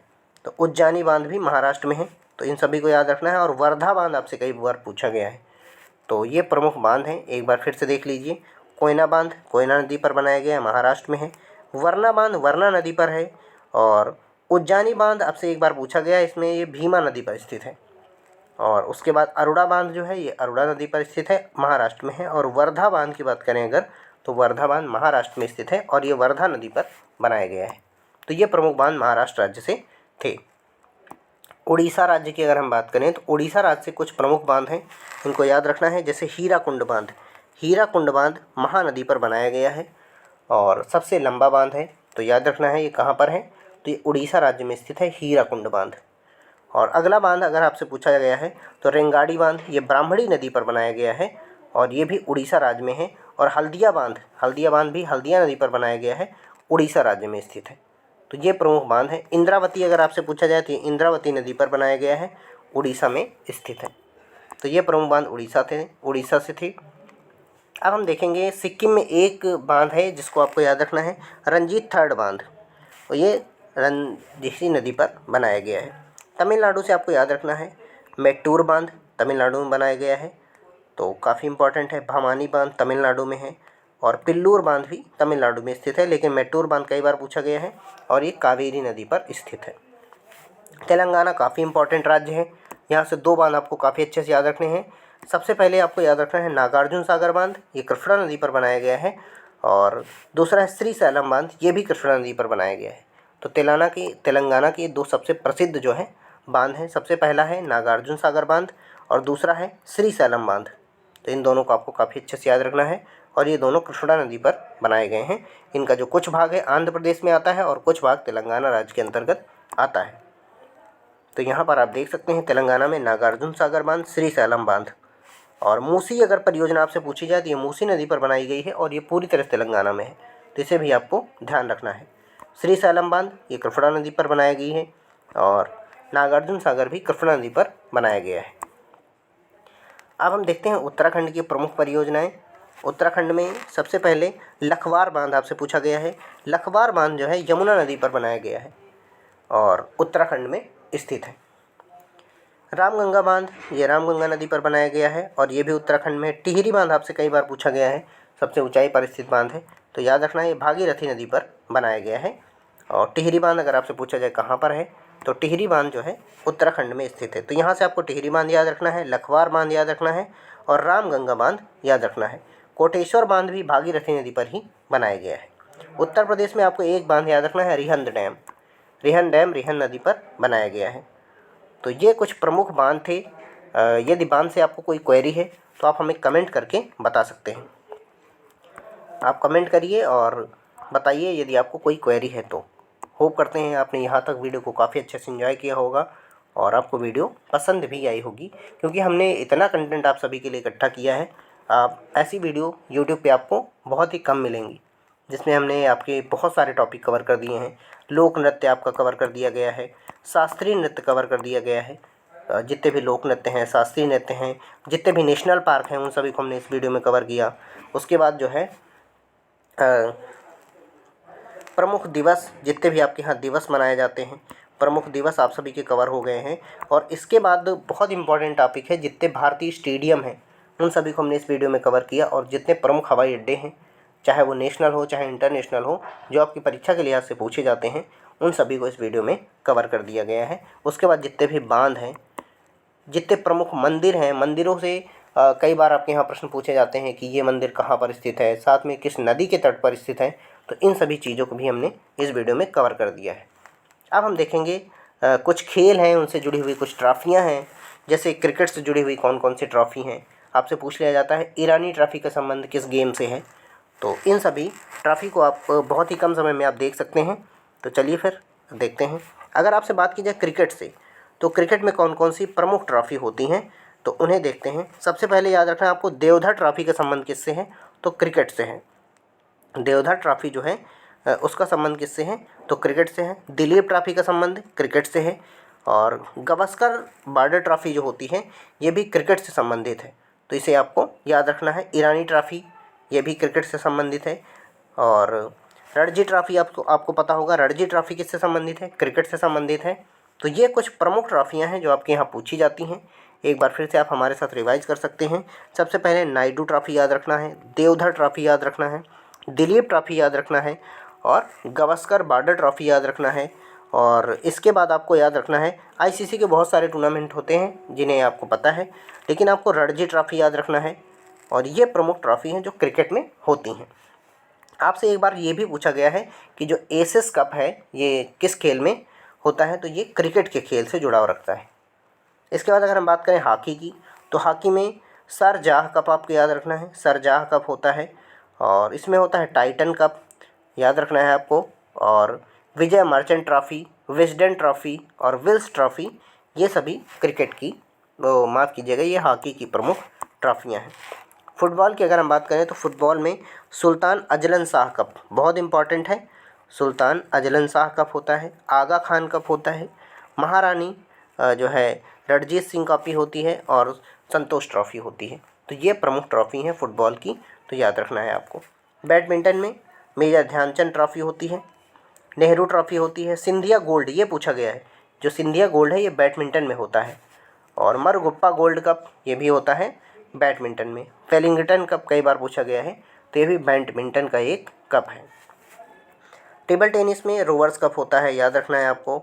और कन्फेडरेशन कप होता है, ये भी टेबल टेनिस में होता है। इन दोनों को आपको याद रखना है। और लॉन टेनिस जो है, इसमें DCM ट्रॉफी होती है। लॉन टेनिस आपको नहीं याद रखना है, क्योंकि यहाँ से बहुत ही कम प्रश्न देखे गए हैं। जो स्लाइड हमने आप सभी के साथ बताया था कि कुछ हवाई अड्डे की एक स्लाइड लास्ट में रह गई है, तो उसे हमने यहाँ पर कवर किया है। तो एक बार इसे आप देख लीजिए। जैसे आपसे पूछा जाता है, बाबा साहब अम्बेडकर अंतर्राष्ट्रीय हवाई अड्डा ये नागपुर में है, इसको हमने डिस्कस किया था महाराष्ट्र में। ये पूछा गया है चौधरी चरण सिंह हवाई अड्डा कहाँ पर है, तो ये लखनऊ में स्थित है, उत्तर प्रदेश में। लाल बहादुर शास्त्री जो हवाई अड्डा है ये कहाँ पर है, ये वाराणसी में है, उत्तर प्रदेश में, ध्यान रखना है। और नेताजी सुभाष चंद्र बोस अंतर्राष्ट्रीय हवाई अड्डा कहाँ पर है, तो ये कोलकाता में स्थित है, इंपॉर्टेंट है, याद रखना है, पश्चिम बंगाल में। जयप्रकाश नारायण अंतर्राष्ट्रीय हवाई अड्डा ये पटना में स्थित है, बिहार में, याद रखना है। स्वामी विवेकानंद हवाई अड्डा रायपुर में स्थित है, छत्तीसगढ़ में। तो ये कुछ प्रमुख हवाई अड्डे थे जो छूट गए थे। और दाबोलिम एयरपोर्ट जो है ये गोवा में स्थित है। तो एक बार पुनः देख लीजिए, डॉक्टर बाबा साहब अम्बेडकर हवाई अड्डा कहाँ पर है, नागपुर में है, याद रखना है आपको, महाराष्ट्र में। चौधरी चरण सिंह हवाई अड्डा लखनऊ में स्थित है, उत्तर प्रदेश में। और लाल बहादुर शास्त्री हवाई अड्डा वाराणसी में स्थित है, उत्तर प्रदेश में। और नेताजी सुभाष चंद्र बोस हवाई अड्डा ये कोलकाता में स्थित है, पश्चिम बंगाल में। इसको आप ध्यान से सही कर लीजिएगा, नेताजी सुभाष चंद्र बोस लिखा हुआ है। जयप्रकाश नारायण अंतर्राष्ट्रीय हवाई अड्डा पटना में स्थित है, बिहार में। तो ये कुछ प्रमुख हवाई अड्डे थे जो आपकी परीक्षा के लिहाज से इंपॉर्टेंट है। जैसे स्वामी विवेकानंद हवाई अड्डा कहाँ पर है, तो ये रायपुर छत्तीसगढ़ में स्थित है। तो ये कुछ प्रमुख हवाई अड्डे थे जो आपकी परीक्षा के लिहाज से इंपॉर्टेंट थे, उन्हें हमने यहाँ पर कवर किया है। यदि आपको ये वीडियो पसंद आई है तो लाइक कीजिएगा और अपने सभी मित्रों तक शेयर कीजिएगा। बाकी आप सभी को जानकारी के लिए बता दें, हमने SSC GD के लिए एक हिंदी का कोर्स बनाया था, जिसमें हिंदी के सभी टॉपिक कवर कर दिए गए हैं। सबसे पहले उसमें जो है वाक्यांश के लिए एक शब्द, मुहावरे, वर्तनी और पर्यायवाची, विलोम, इन सभी टॉपिक को डिटेल में कवर किया गया है। यदि आपने नहीं देखा है तो चैनल पर जाइए, आपको सभी लेक्चर मिल जाएंगे और आप इसे काफ़ी अच्छे से तैयार कर सकते हैं। और बाकी आप हमारे साथ कनेक्ट करना चाहते हैं तो ये हमारी ऑफिशियल इंस्टाग्राम ID है, RANVI_world99। यहाँ पर आप हमें जो है DM कर सकते हैं और यहाँ से आप हमसे कनेक्ट कर सकते हैं। बाकी आप सभी के लिए जो टेलीग्राम चैनल है वहाँ पर इसकी PDF प्रोवाइड कर दी जाएगी। यहाँ पर आप देख सकते हैं टेलीग्राम चैनल क्या है, RANVIJAY सर ऑफिशियल के नाम से ये टेलीग्राम चैनल है और इसे आप ज्वाइन कर लीजिए। यहाँ पर आपको इसकी PDF प्रोवाइड कर दी जाएगी। तो फिर मिलते हैं आप सभी को अगली वीडियो में। वीडियो देखने के लिए आप सभी को बहुत बहुत धन्यवाद। जय हिंद, जय भारत।